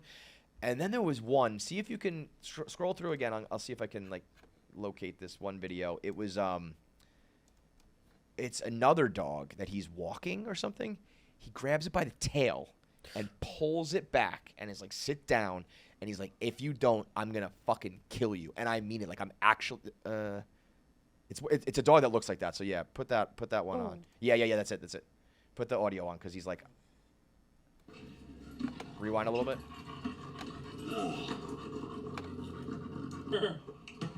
Hey, motherfucker, come here. Stay. No, come here. Oh, maybe this is a different one. Because the other one, he pulls him and then goes like, "I'm gonna fucking kill you." And I just like, so okay, I don't know, man, if the shock collar or a vibrating collar or whatever, but like, you're weird with your dog, dude. Yeah. For sure. What's your? No, I thought he was about to play a video. Oh, okay. I thought you were gonna say for sure, Your but butt, like, yeah. No. and like, there's a difference between, you did something like illegal and like Michael Vick shit, and like you're just a weird and, in my opinion, bad dog owner. But as we know, in this country, you start fucking with dogs. Yeah. Like, it doesn't need to be a crime. It doesn't need to be evidence or proven. Once people get and because it's all kind of related, whether it's an intern or a staffer or a kid or a woman, because people just perceive women and children as like not as strong, whatever, or a dog. It's like the general vibe is, yeah, that's it. That's the one where you can hear him say, "Kill you, okay? In front of everyone." If you run right now, I'll fucking kill you. Like, I'll actually kill you, okay? In front of everyone. Stay. I mean, I guess that's like See, like that. you that, say weird stuff like There is a part of this. This is what I don't like. It's the when pattern it of happens behavior on for me, Twitter. but yeah. Where like it's like I don't know, man. There's a million little. there have definitely been times I'm telling Duncan, I'm like, you're the fucking worst. And it's Like even like I'm talking to like little kids, my nephews and stuff. I'm like, you fucking son of a bitch, and like and Yeah, even that, like he kind of sounded like he was laughing a little bit. Where But it's if like, you had 4 or 5 videos of you like hitting your Yeah, kid, yeah. and then you That's said that, true. it's like it does get to a that point alone. where it's like if you get 3, it's like all right, well that's we'll see. you have one bad But- day, one thing that kind of looks similar, and then the other one happened 10 years ago. Yeah. But now it's like it's all adding up in a way that looks pretty fucking bad. for sure. I got the shock collar the other day because like remember we were gonna try and train like out of me. Yeah. So then I got the shock collar and like Pabs and I tried it like on the lowest That hurts. and it hurts really Yeah. bad. I Got know- a shot collar. Yeah, it's As right like over a there. bit? Do you want to try it? No. Yeah, you don't remember that? We were gonna do that because It she was was gonna be saying like she, the she one- said she was saying like too much, so every time she said like we were gonna shock her, and I was like, you're going to the electric chair. Dude, we do a lot of stuff with you where I'm like, we did that? Like, when you're like, As we yeah, sit you here- guys paid for our nose job. I'm like, really? Are we allowed to do that? It's what they do to the woman in honestly, Barstool. if we ever get canceled, if I ever got canceled, I could see like he paid for his female co-host nose job. It's like, yeah, I did. She was happy about it. What the fuck? Yeah. We got you a shock collar? No, but to be clear, you got yourself a shock collar. I bought We didn't myself buy a shock collar. Yeah, So that's a big difference. If I came in one day and huge said, difference. "Here's your shock collar," that is a different story. No, you guys did not. But get me I mean, like I said on. Oh wait, did I already talk about this on the podcast?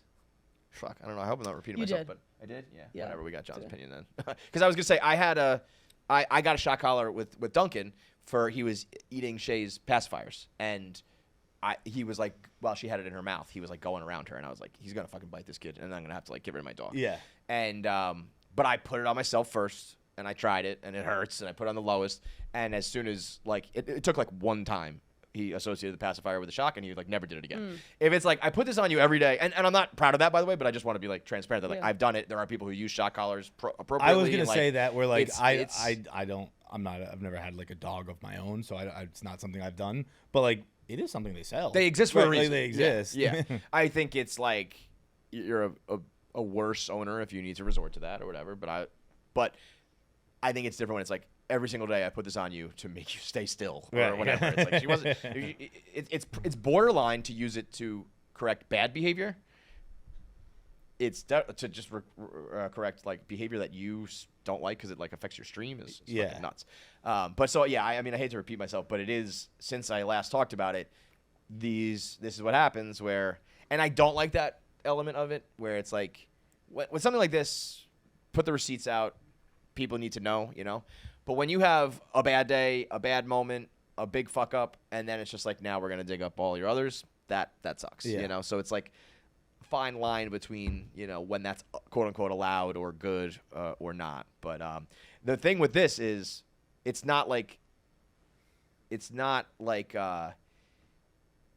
I don't think there'll be like a case against him, but it's your reputation, Right. and like that's probably gonna stick with you forever. Yeah, dog stuff's Dog stuff's tough, man. Dog stuff is Dog stuff is tough, dude. And even if it's like, but that's also the part of the sickness of this dog culture we live in is just the fact that he was like, I'll do this and people will think it's awesome. Like that people probably having did a dog in the just stream having the a whole dog time? in the Yeah. shot Yeah, at all. yeah. Like just the very fact that he thought like I will I'll be be the dog better guy. if I have a dog Yeah. here. It's just like Tito's like vodka for dog people. It's like, Yeah. what the fuck What does that even mean? What does that mean? Goddamn you're it. just riding that way. But that's also why I think it's if you're gonna make your bread off of like I'm the dog guy. Yeah. Then if you fuck up with your dog, you do deserve to kind of lose it all. You know what I mean? It's like No, true. you were You're using it as a pawn, and now it's gonna also be your downfall. That's the breaks, bro. But that, and that's where I feel society has actually gotten it pretty right in that, whether it's a politician or a talk show host or a streamer or whatever, if you are shitty to people who can't defend themselves or on a lesser level than you, experience, money-wise, whatever, it seems to be the one thing that all of society still has the right moral compass on. I feel would like- think that compass has been corrected as of late.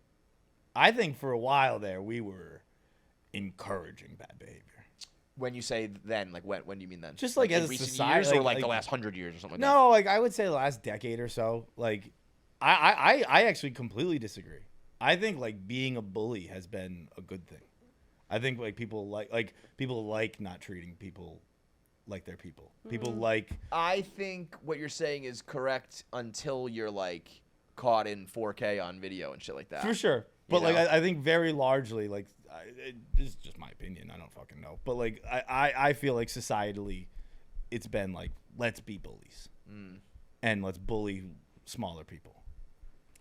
I don't know about that. I can definitely see like individuals. I mean, like Or I guess like, let me say this: bullies are rewarded very often. yeah. But that I also think is just kind of like has been life for a long time. Is like I don't know. I think you've said that recently, where it was like the not recently, but like I've just heard people say it, where it's like nice guys finish last, and I wholeheartedly disagree with that, and I don't think it's true at all. Oh, as I get older, I believe in that more and more. See, I think nice guys in like finish a nuanced way, though. I don't think it's like if you're nice, you're never gonna have like success. But I think it's like if you want to be the top, that's my distinction. I think if you want to be like the top of your field, you probably got to be like a bully boss or cut some throats or whatever to like. We know so many who aren't. Like who? Just like I mean, like we were just out in LA. We're teams of people who, like, as far as I know, have never been an asshole and are just like always nice when I'm around. Yeah, and people who work for them. Bert's a good example. Speak very highly of them. Bert Santino, takes care of like people. there's a lot of people where I think the nice guys finish last thing is often like, people like nice guys. Does that make sense? Like, Yeah. no, but like, you know how like it's a different, like how like on the internet it's referred to a different way. Like, oh, he's a nice guy. Like Yeah. there's like a Reddit account, like a Reddit page, Like a r performative r/nice Yeah, guys. yeah. I think those kind of nice guys finish last. Well, Like if you're a nice guy who like you expect it to be reciprocated, I think that finishes last. Yeah. Because It's almost like naive guys finish last. because really if what it's it not is. reciprocated right away, you turn it off and you're like, fuck it. If you were just like a person who just like, you're just not, like, I don't know, people like being around nice people. Yeah. Like that's a, it something has people, to be nice that's not bitter towards the world. Like there's a lot of like nice guy complexes. and that's what I mean. that's Those fake, nice yeah. guys, you finish last. But if you're just like a regular nice person, I don't think like, I think when it comes, I think that's often used a lot of times in like romantic situations, and I do think there's some truth to that. I think that girls will often go for like the wrong guy or the bad guy until they. I think like realize younger it. girls Yeah, too, yeah. and And then you have your epiphany. want, like, but the like if husband. you're that age, and it's a long period of time where it's like I can see in that world where it's like being really nice and attentive and going over the top, girls get the ick, and like that there is some truth to that, I feel like. And then I also feel like in a professional setting, it's not necessarily that you have to be like an asshole, but I feel like if you are nice, like people just, it's almost like the accountability thing I was saying with the refs. It's like if there's a little bit of punishment or something looming, like you get in line faster, quicker, and more efficiently than if you're like, I'm just gonna do this for the right reasons, you know? yes. So like, and that involves somebody being like, fucking putting an axe over your head, being like, this will fall if you don't do it, you know?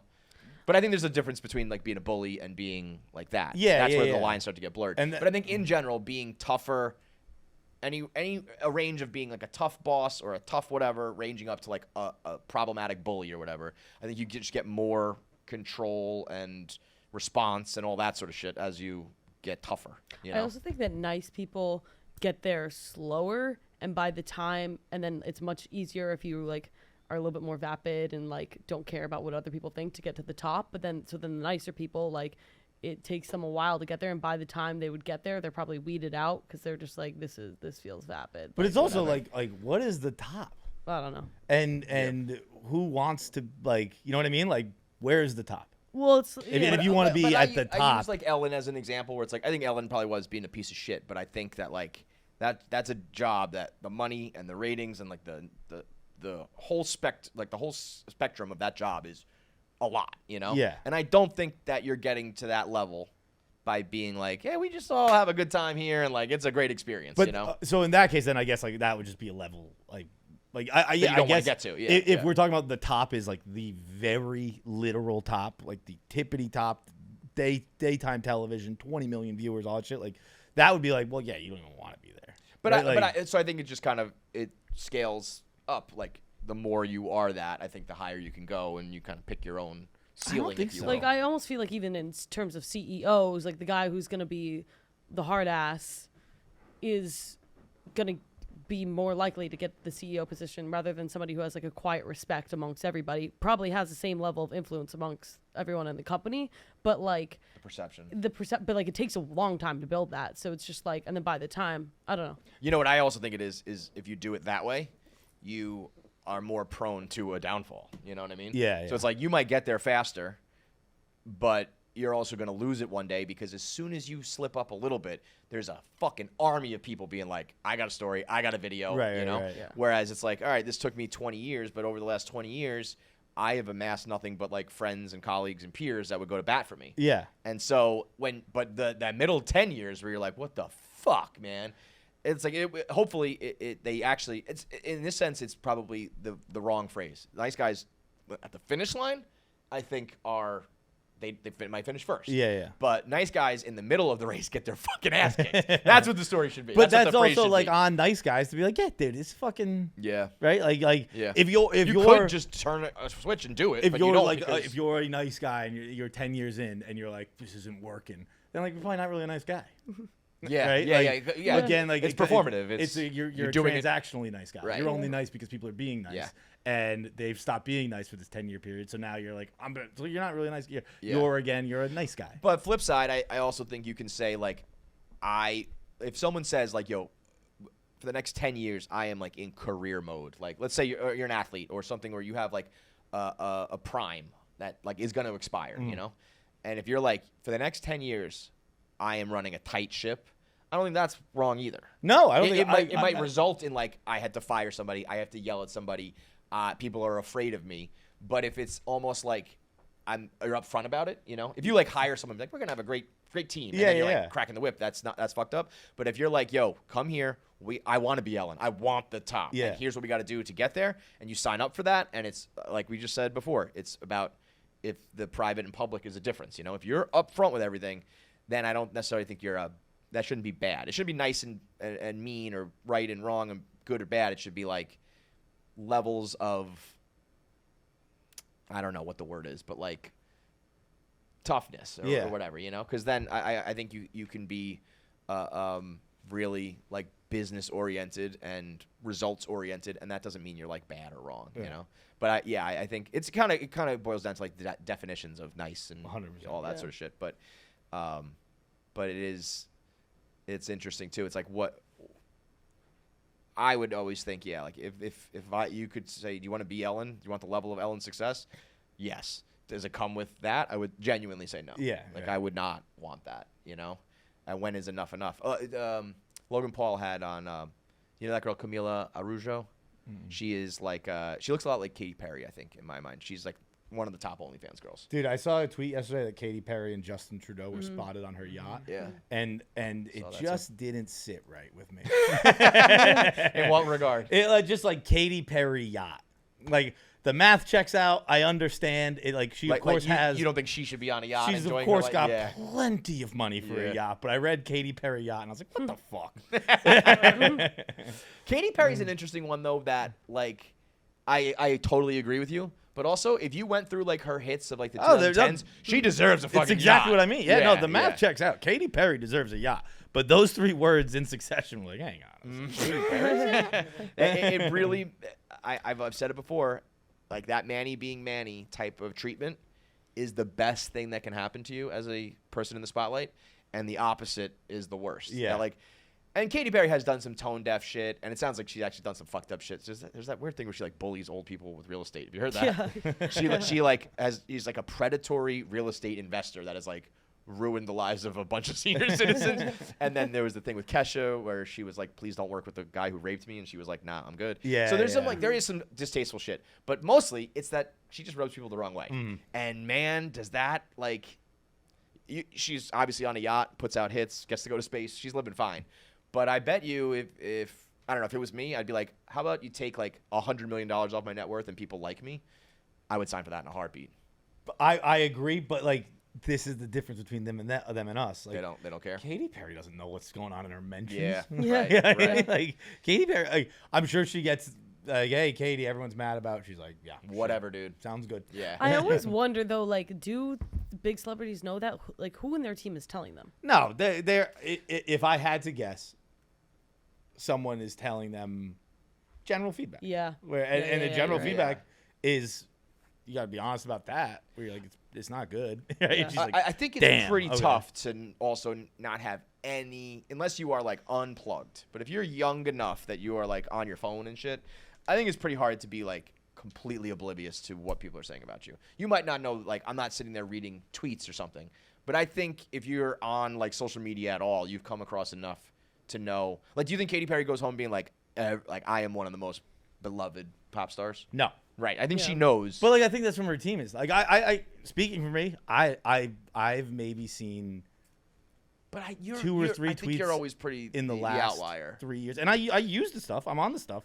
You just don't. It's pretty easy to. I've absolutely seen stuff, but like, I really have not. Like, Yeah. I'm pretty goddamn in the dark. And I guess if once you reach a point, like I always tell people, I'm like, if you read Instagram's tweets the hard one. Instagram, sometimes you hit that little heart on the top right, And you and can there'll just be see like right away. comments on like on a Yeah. picture you were in. Right. So Instagram, I'll catch them sometimes, but like, it's not that hard to avoid. I'm It sure really that they isn't. catch like the fan that goes up to them. That's like, I know everyone hates you, but I love you. Yeah, That's right, what I mean. right, Like right. that happens to us. That's happening. You know, I was talking with the Taylor Watch girls about Taylor, and they were like, she doesn't see any of this stuff, and I was like, I just don't believe that. I don't think Taylor Swift sits there reading all of her tweets. I think you reach a point where the sheer volume is impossible. You have Yeah. that many followers.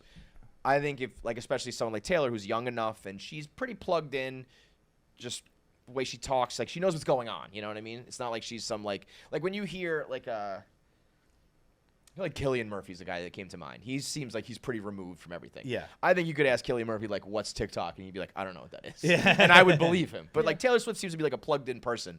I think she knows that people are hating Life of a Showgirl. See, I don't even know that. I just learned that. What do you think? I liked it. Yeah, you did. I fucking knew you would. I like 2 of the songs but my first run through, I really did not like it. And then Did you listen to it on the plane? I listened to it, yeah, and then I listened to it on the plane. I was like, it's got some good songs. And then I was out that weekend. It was being played at most of the bars, and everyone was like, this is a good one too. This is a good one too. But overall, like, my first time listening, I was like, oh, it's just okay. And we've gotten to the point now that she's never going to be able to reach what. But the like the expectations. thing, like, They're all and starting we're to gonna get really back to grow that in a on second. it. Like my take on the album is it's awesome. I love it. I genuinely do. Like, I actually like it way better than Tortured Poets. I like it way better than Midnight's. But it's funny, like, everyone to get mad about it, because like I've been watching like Keegs and stuff like that, and actually not watching. I've been texting with Keegs, and I was like, isn't it awesome though that like they don't even get it? I was like, in a month you're gonna know every fucking song, Yeah. and you're gonna like every fucking song. This happened exactly and, with Look What You Made Me Do on Reputation. Everyone hated it, and now it's like a bop, and people love it. And Max Martin did the whole thing. Like, Yeah. you're gonna hear the song of this album a lot. I genuinely really like it. But that's not what we're talking about. My problem with Taylor right now is, and it's only gotten worse as time has gone on, is the the newest thing where she re-released it with the voice notes at the beginning. Yeah. Oh, I just like Yeah. she's not doing anything wrong. My argument is just that, and she also has every right to not care about this, and maybe she doesn't even know what's going on. But if there was one thing that you did want to control and not give them ammo, I would relax with putting out 50,000 things for people to buy, because it just does come across as you have enough money, you don't need more of this. It might be a record label forcing them to do it. Everyone else does do it. It's not like she could just go, well, you don't say that about her, you don't say that about him. That's all correct. I'm just saying, from my point of view, if I was a billionaire and this successful, I would say, people are hating on me for everything. Let's not give them this consumerism billionaire I think excess thing, you know? that is. I think that is one of the few fair criticisms of Taylor. But it's also like we've been in like Barstool. Again, it's different time, all that shit. But like, you're a fucking capitalist company. Like, you're just making shit to sell. You don't have to buy it. Right. You don't have to watch it. You don't like. Right. If you want to buy it, buy it. If you don't want to buy it, don't buy it. Like, that's a very fair response to that. But Totally. it does seem It a just- little it just money grubby. feels- at Yeah, times. just like you're Not even it's money not grubby, but wrong. it feels too big. Like, Yeah. it feels like you're a company rather than you're a And person. an artist, yeah. And even I've seen people mad that she's selling at Target because they did the DEI thing. Taylor's had to deal with Target for like 20 years. What's the DEI thing?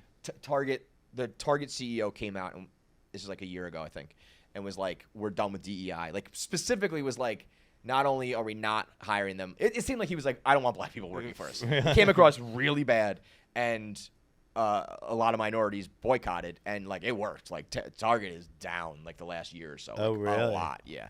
I think they took a real hit because he was like, "Fuck DEI," and then so people are like, "We don't shop at Target. What's she doing?" And it's like, as far as I know, I think she's been like Target exclusive like her whole career. Right? Yeah, I remember on the Blackout tour going to Target. I had to take the truck to go to Target to go get the Red album. Yeah, and like so.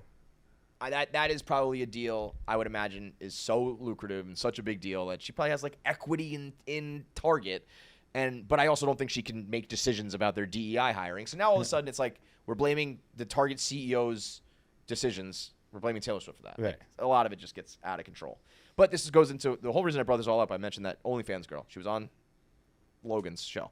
She's talking about how she makes $2.5 million a month, but this girl's also she's very articulate, very well spoken. So when she does these interviews, it's not just like a brainless like, yeah, I get fucked for money. Yeah. And she's like, I'm pretty religious and I have a lot of guilt about this, and I think that guilt is a sign that I'm not like so far gone, that there's still a little part of me that knows that this is kind of wrong and taboo and all that. And Logan said to her, then why don't you stop? Like, when's enough? You make $2.5 million a month. Like, she was like, my goal is to make $10 million a month. But if there's a part of you that's like, I don't really like what I'm doing, you could have stopped probably a long time ago. Yeah. Same thing with Taylor Swift. You don't need to sell all that shit. Ellen, you don't need to be so rich and powerful that you're shitting on all these people. Like, when's enough? And I think that there's just a clear type of person where it's like, I want a lot, but I would draw the line. You know? And I think there's other people that just keep going no matter what, you know? I mean, I get, like, say money's addicting. Like, it probably, Because it's not even, it's not the money. It's like when it becomes the marker for success, I just want to be considered the most successful. I think that's an honorable thing. But when that's defined by money, it becomes like you need to do all these things for money. Yeah. You know? But I don't know what my number would be where like I would stop if it's like I feel like I've done pretty well while not being an asshole to people. If you told me I could make more by being a little tougher, like I know for sure there would be a point where I'd be like, no. Like for sure. You know? But I think that the people who don't do that can't even like admit that, like would never say that. I think they'd be like, no, I want it all. You know what I mean? I think that's you're either that or you're not that. I don't know. Or maybe I'm wrong. I don't know. Maybe people get a taste of it and they become that. I don't know. You think that that's like in you, or once I'm in this situation, I find out who I am? Once you're in it. You think so? I think so. Because I feel like I know that about myself already. We always say it. It's the same thing as the Saudi Arabia shit. Like, money on the table is different. Very different. But Yeah. I don't think I could. Like, to me, because the money on the table is not the money on the table. The money on the table is the promise of that money and what that's gonna fucking bring you and your family and stuff like that. It's also 50%. I'm sure it comes a point with these people, and this might be giving them too much credit, but like you get so big, you're no longer just taking care of yourself. You're an economy now. You have 1,700 employees, blah blah blah. And that's the same with Taylor. Yeah, Taylor is more I than have 10 albums. Yeah, I'm not getting. She is getting the money, but like. I have a team of 500 people, and then the record labels are like, we have a team of 50,000 people. And if you don't sell all these variants, like it trickles down all the way. Right. Taylor's 10th album is the reason some indie album gets made. Yes, like exactly. Taylor's 10th cover. Now, I think that's also how these people defend it and rationalize it. But like there's some truth to it. Yeah, we were talking about that with the Saudi Arabia stuff because I've been learning more about it and talking to more people about it. And my opinion on it's kind of changed. My opinion's always been I wouldn't do it, but do whatever the fuck you want. I don't care. Yeah. And that is still my opinion. I probably wouldn't do it. But like we were talking about the money of it. Yeah. And the money of it's nowhere near what I thought it was. The money of it's like a couple $100,000. Yeah, you got it's a nice night, but like I thought it was $15-20 million. Like I was going off the idea that Dave and Dan sitting at a boxing match gets 10. So Louis C.K. was performing 50. Is like, and you go for a week and you're like, So I had these insane even numbers even in the my top head. Dogs are we're not. No, there's all variants and stuff like that. Is anybody getting in the millions? I think largely, very very largely. I think there were a couple of people in the millions, a very couple. If you look at the poster, you can probably guess who. Low it was. millions. Huh? Like low millions? Low millions. Yeah. Wait, but And- what do you mean that you thought that? Were they not getting 10 million? No, they were getting like a couple $100,000. Oh. Yeah, and Which, that by the way, drastically. we used to, like Tom Segura, I remember being like, look around the room tonight. I make a surgeon's salary in this night. And that's like around $200,000. Like that's you what know? kind of changed my opinion on it. Because like Yeah. you're not getting hush money. You're just getting what you've. It's probably your best night of the year. It's not a regular. At the end of night, the day, when you break it but- down by like I went on stage for 40 minutes. Yeah. Yes, it's a fucking boatload of money. It's when everything else that comes along with it, I don't think it's worth it. But it's no. But like I would have been turned off as a guest if they were like, "We'll give you $20 million." I'd have been like, "Why are you giving me that much money?" Mm-hmm. But if this was like, "We'll give you your biggest night of the year," I'd be like, "Okay, that's about fair." But But even that what comes with like the reputational hit. if I genuinely believed in it, which I think I kind of do, like I very well I hear the arguments that comics are making where they're like, you don't like the government. We did a show for the people. The people I are didn't laughing do at the same jokes like Americans I didn't are, do yeah. a show at the Yeah. Palace. I'm sure they had tons of behind the scenes. Who's paying the check though? That I actually that's I kind of my genuinely- thing I'm too. asking, like, no, who- the check is coming yeah. from the Palace. So that's a But little tough, I you know? actually think that's okay. I'm okay with that. I think if you're doing the show for the people, and like, I'm not But okay with no, that. I'm not well, taking it, but like, so I get it more. on the like literal Again, also, I surface. was never offered it or anything like that. I'm just speaking as a total normal person. yeah. Of course. I think though that's what sports washing and now comedy washing is. It's like we make it about the people, but they have different motives. You know what I mean? Yes. So it's like on a surface level, what happened tonight? I went to this city and I performed for these people who are normal fucking people from a different country. But the inner mechanism is like I was paid a lot of money by these people who do fucked up things and want their frontward facing reputation as their country to be this. Yeah. That's the problem. It you is. know? It is. It's look. I'm sure everyone did it for the money, and I'm sure that's fine to do. Oh no, Bill Burr did it for the experience. Yeah. Bill, but like, that quote, that soundbite from Bill was tough. But I also like I actually haven't listened to it yet because I went to listen to it, but it was locked still. But he was on Conan last week, and I'd really like. I don't know when it becomes available on Spotify. It's weird. Like he's got more recent episodes available, but the Burr episode's locked still. And I don't know how it must work for Get my subscribers. tinfoil hat out on that. No, because it's for like subscribers. Okay. Like, I think. Oh, if you subscribe to I a think box? Spotify has like a Well, Patreon. so type that's deal. like we know you want to listen to the Bill Burr one, but you can't do it until you subscribe. Yes. Yeah, got it. So I think this is kind of like their Patreon. I'm sure it'll be out public at some point. But I liked a lot of the quotes I was reading from Bill, where like Bill's. I think Bill's funny in the sense where he's just like, yeah, I don't know if it affects my career, I'll sit home for a few years. I don't really care. Yeah, Like, about doing this. yeah. Yeah. He was like, it was an amazing experience, and like I bet again from a literal point of view, like I went to this culture, a bunch of people I've like never performed in front of. They loved it. I realized how much comedy is universal. All that shit I think is definitely true. God bless you. Nope. Thank you. That I don't think that's what people. I don't think when people were mad about this, it was not about the people. I think they know. I think people do know that. What? That it's like what you're literally doing is for the people. I think people get that. The general public understands that. Oh, really? I didn't. You I don't- didn't understand that. like, I didn't realize I- it was just like for like the regular people. I thought it was like for like the Saudis and like their. Oh, like in the audience where they were I gonna be. thought yeah. it was like selected people. Got I it. didn't realize it was just like you could buy a ticket and show up. No, I mean I guess that's a good distinction to make, but I never thought the crowd was gonna be the issue. I think it's the people putting it on and like, yeah, because that quote from Bill Burr was like it was a video where it was like before and after, and it was pretty stark because there were some comedians who I guess I don't remember this, but some comedians performed for Gaddafi. I don't remember. I don't remember that. But he was like, yeah, you're going to go fucking perform for Gaddafi? Like, fuck that. And then the next quote was like, I'm going to Saudi Arabia. But if it was like one of those weird, like, I'm renting you out for the night and you're performing for Gaddafi, Right. that's a different story. Yeah. I took that to mean Gaddafi put on a show like this. But if it was like me and my harem of women are going to get a private performance, then that's a fucking different story. Right. So, yeah, that is an important distinction. But I do think ultimately that's why it's kind of sneaky and insidious is like we're going to put up this front of we are wrestling fans. We're comedy fans. We're, and we're paying you, and we're funding all of this to become while we go, be a fucking dictatorship. I really don't have like a real opinion on it because it's admittedly a tricky situation. Yeah. You know what I mean? Yeah, like yeah. I don't think anyone who went's a piece of shit. Like anything else in the Middle East, where it's like I don't fucking know the answer here. My thing at the end of the day is I was super firmly would go, thought it over a little bit more, understand. I still would go. But you just have to understand what's going on. You can't do it and not expect blowback or whatever. Like, if some people are like, can you believe these people are upset? It's like, yes, I can believe that. Yeah. People get upset about everything. But there's actually a pretty valid reason to get upset about this. So I would go, but I would be like, I'm going to get fucking flamed for like a year maybe, 6 months, maybe my whole career. But I guess my question ends up being like, why is it a bigger deal? I guess because they're like anti-cancel culture and stuff like that, or at least we put that onto them. Well, here's what why is it different than WWE?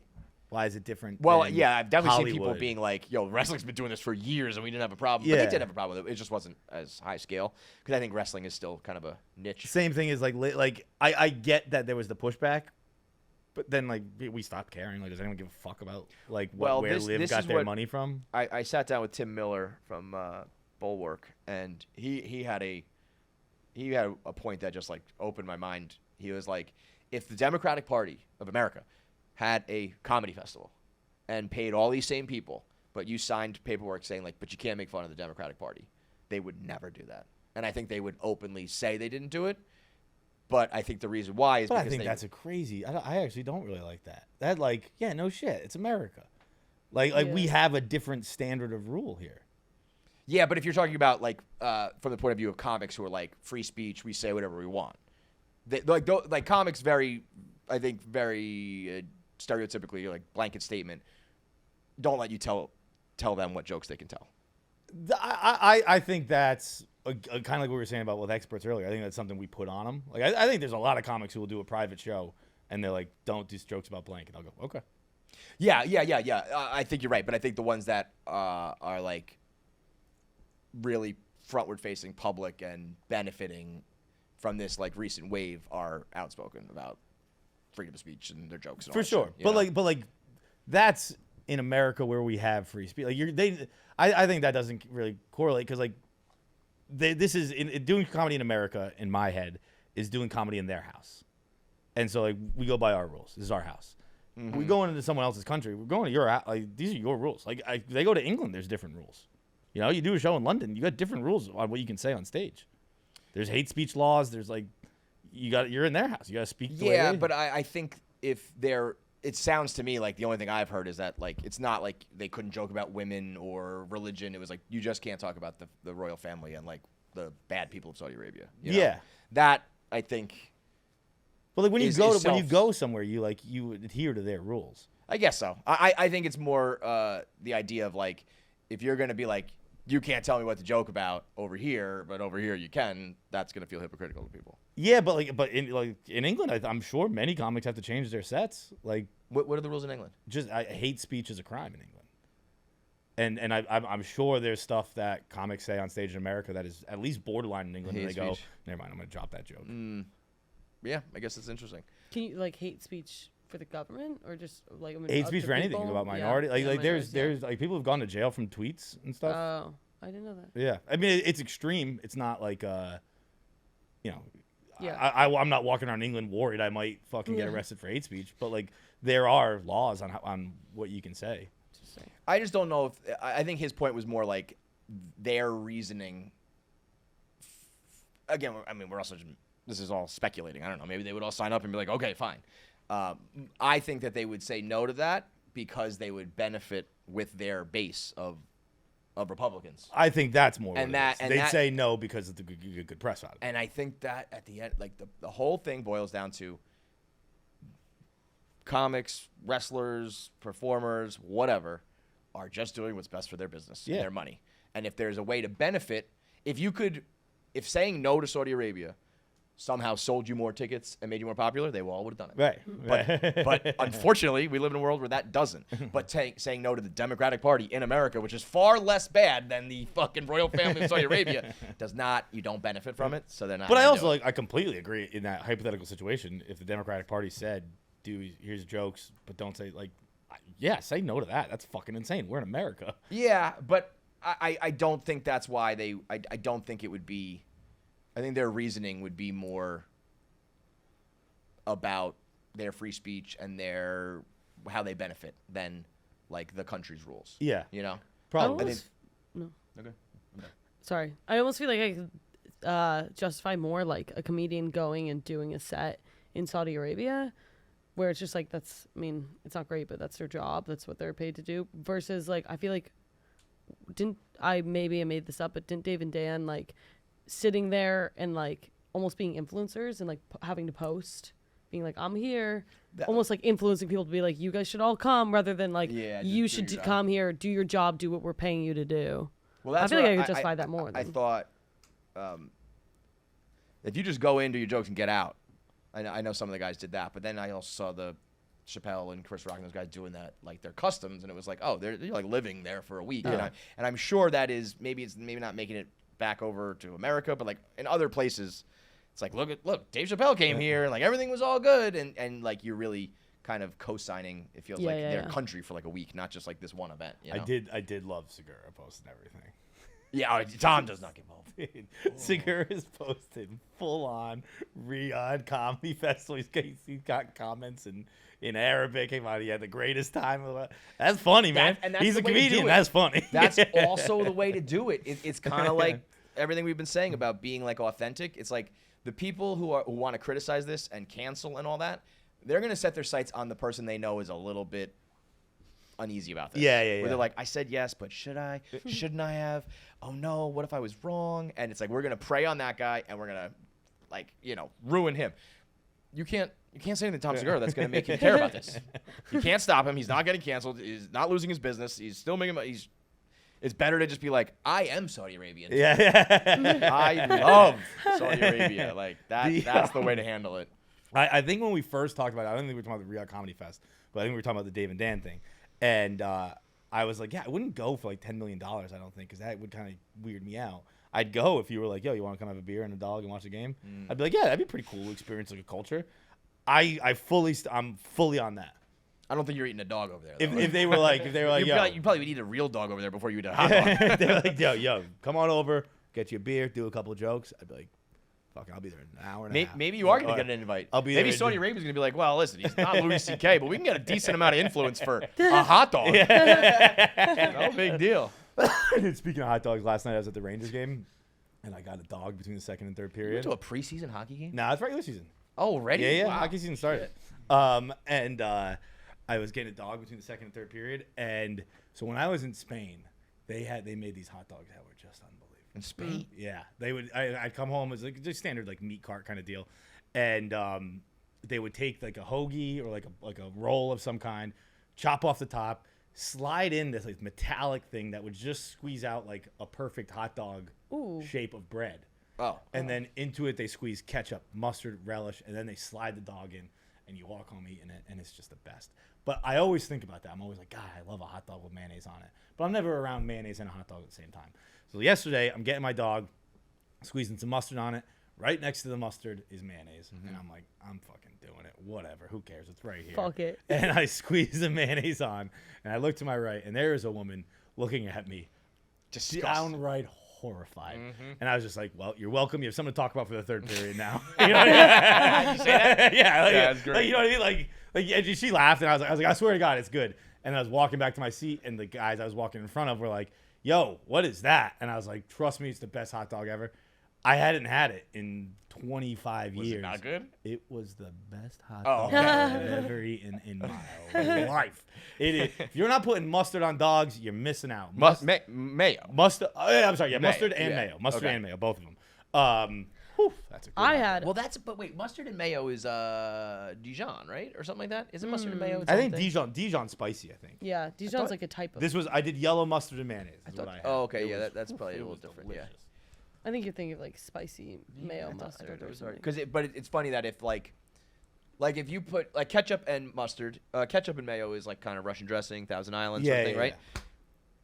If you put that on something, like no big deal. I feel like you put ketchup and mayo, it feels different. Yeah. You know? Like, if you see someone doing it that way, it's just very different. I had a pretzel, it wasn't even an item on the menu. It just said the biggest pretzel you're ever gonna see in your entire life. That was just like on it, and I said, okay, well, Gotta now get that. now I'm pretty curious. That's great marketing, yeah. For the record, like I was picturing, like obviously they said the biggest pretzel you're gonna see in your entire life. I was picturing like a much bigger pretzel. I would say it has to be the size of this Yeah, chalkboard that's for me to so be that's impressed. so like Yeah. a little underwhelmed, but like it was a big pretzel. What was it, like this big? It was probably like this Yeah, big. honestly, I've seen pretzels that big before. You're lying.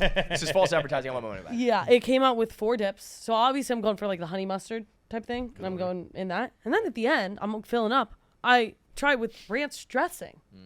The best combination I've ever had in my entire life. Really? I couldn't get enough. I was so full, I almost ended up eating the whole entire biggest pretzel you've ever seen in your entire life. Because then I was just like, I gotta get more of this ranch dressing. I am a People don't talk about enormous that. fan of dipping sauce type items where they're like, it comes with like 8 sauces. I love that. And it's usually like French It's like fries. an activity. It's like or- a flight. And you get everything, and it's usually like French fries or like a pretzel, where it's like, I know you're probably like, yeah, this is kind of surprising, but also it's like we're gonna take some like deep fried this or some carby bread that, and we're gonna put all the sauces on it. Of course, that's fucking awesome. Yeah. It's like this is just a chewy, delicious way for me to get some ranch, and me to get some maple Yeah, syrup, yeah, and yeah. get me, you know, like that's when you get really nuts. So I've done fries, flights of fries, basically, a sweet potato fry with maple syrup, bonker. Yeah. It's like I would never have done that unless Sweet unless potato really gets activated by the sugar. That's why- yeah. There's something. Buddy. That's physics, bud. Try it with a fluffernutter. I've never been a fluffernutter guy. You put a little fluffernutter on a sweet potato. Oh, Really? yeah, because they usually put like Oh, some, yeah, yeah. some I can see that being- marshmallow, Yeah. right? And so this just adds some peanut butter. Yeah. Have you ever done sweet potato milk sugar? No. Sweet potato cereal? Sweet potato milk. Wait, like sweet potato, like a whole sweet potato, or like fries Well, like cut up sweet potato. and you pour milk in it, Mm-hmm. and then put what in it? Sugar. That's disgusting. How about some cinnamon? Go nuts. You can do whatever you want, bro. Fucking nuts. I actually do think that's part of the recipe. I'm What sure. if you were like, no, that's a bridge too You far. can't put cinnamon in the milk and potato. Shut it off. Yeah. I am sure And you eat it with a that spoon. is delicious. You'll never catch me doing I'll that. eat that. That's for disgusting. Sure. Try- That try sounds, it. disgusting. That sounds good. Yeah. KFC Radio homework. Try tonight. Okay. All right, I'll try. I got sweet Well, I potatoes. got. Wait, let me I make also- sure that's the recipe. Yeah. And again, you're just talking about like you pour like a bowl of milk, or you like whip it up and like you just have like a bowl of milk like cereal. Chef's choice. But like No, but what are you talking about? like a bowl of cereal. Like a bowl of Okay. milk. Yeah. So like, And you did this yourself, or you bought this like a restaurant once? My sister did it for me. I actually I don't know if I think it's like a dude, common this thing that sounds she found. delicious. Right? Sweet potato, like chopped up, baked into a bowl, milk in the bowl. Whose sugar, side are you cinnamon. on? Absolutely not. Okay, Sounds thank you. terrible. Oh, what? Sweet potato. I could take a bite of that and be like, wow, that's way better than I thought. But I just will never be like, excuse me, sir, can I get milk, the potatoes, and the sugar? I'm not doing that. I'm not doing that. I'm not an animal. You guys But- know the cookies, the holiday cookies that you can buy at hate like those. Stop Oh, and Shop? yeah, Oh, you wood hate chucks. them? Really? Wait, which ones? The ones that have like if it's like Halloween season, like I bought the ghost ones last night. Oh, no, the that- I thought small you were little Where it's like a circles. sugar cookie with a bunch of frosting on top. There's no frosting on top. They're Oh. uncooked. You cook them yourselves. It's like the Pillsbury. It's like the Pillsbury, Oh, Pillsbury, I yeah. thought you were gonna say the Yeah. Italian cookies that have the rainbow cookies. Oh no. They're obviously better when they're not cooked. Oh, bro, if I buy cookie dough of any sort, I just eat that log. Exactly. Yeah, cookie dough just in general. I had 5 uncooked last night. Ooh. How many do you think I can eat All without of getting them. sick? All of them without All of getting them. sick? No. Yes, I I think got. that's actually there's like statistics. Of Nah. You work at the CDC? Get out of here. First of all, they And now the CDC's they like, we don't trust them. they make ones that are like you can cook the Toll House cookies, bake them, but you can Yeah. also just eat them straight up. And I think it's always been that way. Yeah. There's I'm no, with like. First of all, that shit is like. It's not like they made that with like eggs and sugar. That is some synthetic shit that like Nestle's just churning out by themselves. Yeah. the I think that like when they're like, you get this raw egg, you might get food poisoning, and it's like, well, buddy, I've been eating this since I was 6. Well, you've also Yeah. been getting food poisoning. I think I have Twice a week all for- well, I got real You- bad you- food you poisoning. just got it Oh, recently. no. Oh, yeah. I shit my pants at Julian Edelman's house this week. Oh, John. While we're talking about food, I have a new development in my life in the food department that's getting out of control. First of all, I am full-blown autistic when it comes to food. I like all of the I get so obsessed with things and eat them and I've read about it and it's like, oh yeah, I've got that. That's my thing. I right now eat a minimum of 110 Ritz crackers a week. Minimum. That sounds like a normal amount of weekly Ritz crackers. I was gonna say 110 doesn't sound crazy. What is that? Okay. How many? This is why I wanted to bring it up. Maybe you guys can make me feel better about it. I've been buying it comes in. It's called like Ritz stacks, and they're instead of like the long tube, it's like got little ones. And I think it has 11, 10 cracker stacks, and I am flying through those. Like every time I turn around, I'm like, I can't possibly be out of Ritz. Like, I just bought this the other day, and because I am on a massive adult Lunchables kick. I have prosciutto, goat cheese, Ritz crackers, and either one of those little pickles. Ooh. You know, I don't know how to pronounce that. It's cornichons, cornichons. You know what I'm talking about? Even know. But it's like the I little know pickle. what you mean. Yeah. Yeah. Or I do it with this salt and pepper, this black salt and pepper cheese with some fig spread, preserves. Yeah. So that's like my dinner these days. I'll eat just like 30 of those. That's like straight up charcuterie. That's not even adult Lunchable. That's charcuterie. Yeah, charcuterie. Yeah, but it's my main meal. I don't do it like I'll have like a whole thing of prosciutto, a whole tube of goat cheese, a whole thing of Ritz, and all of the pickles.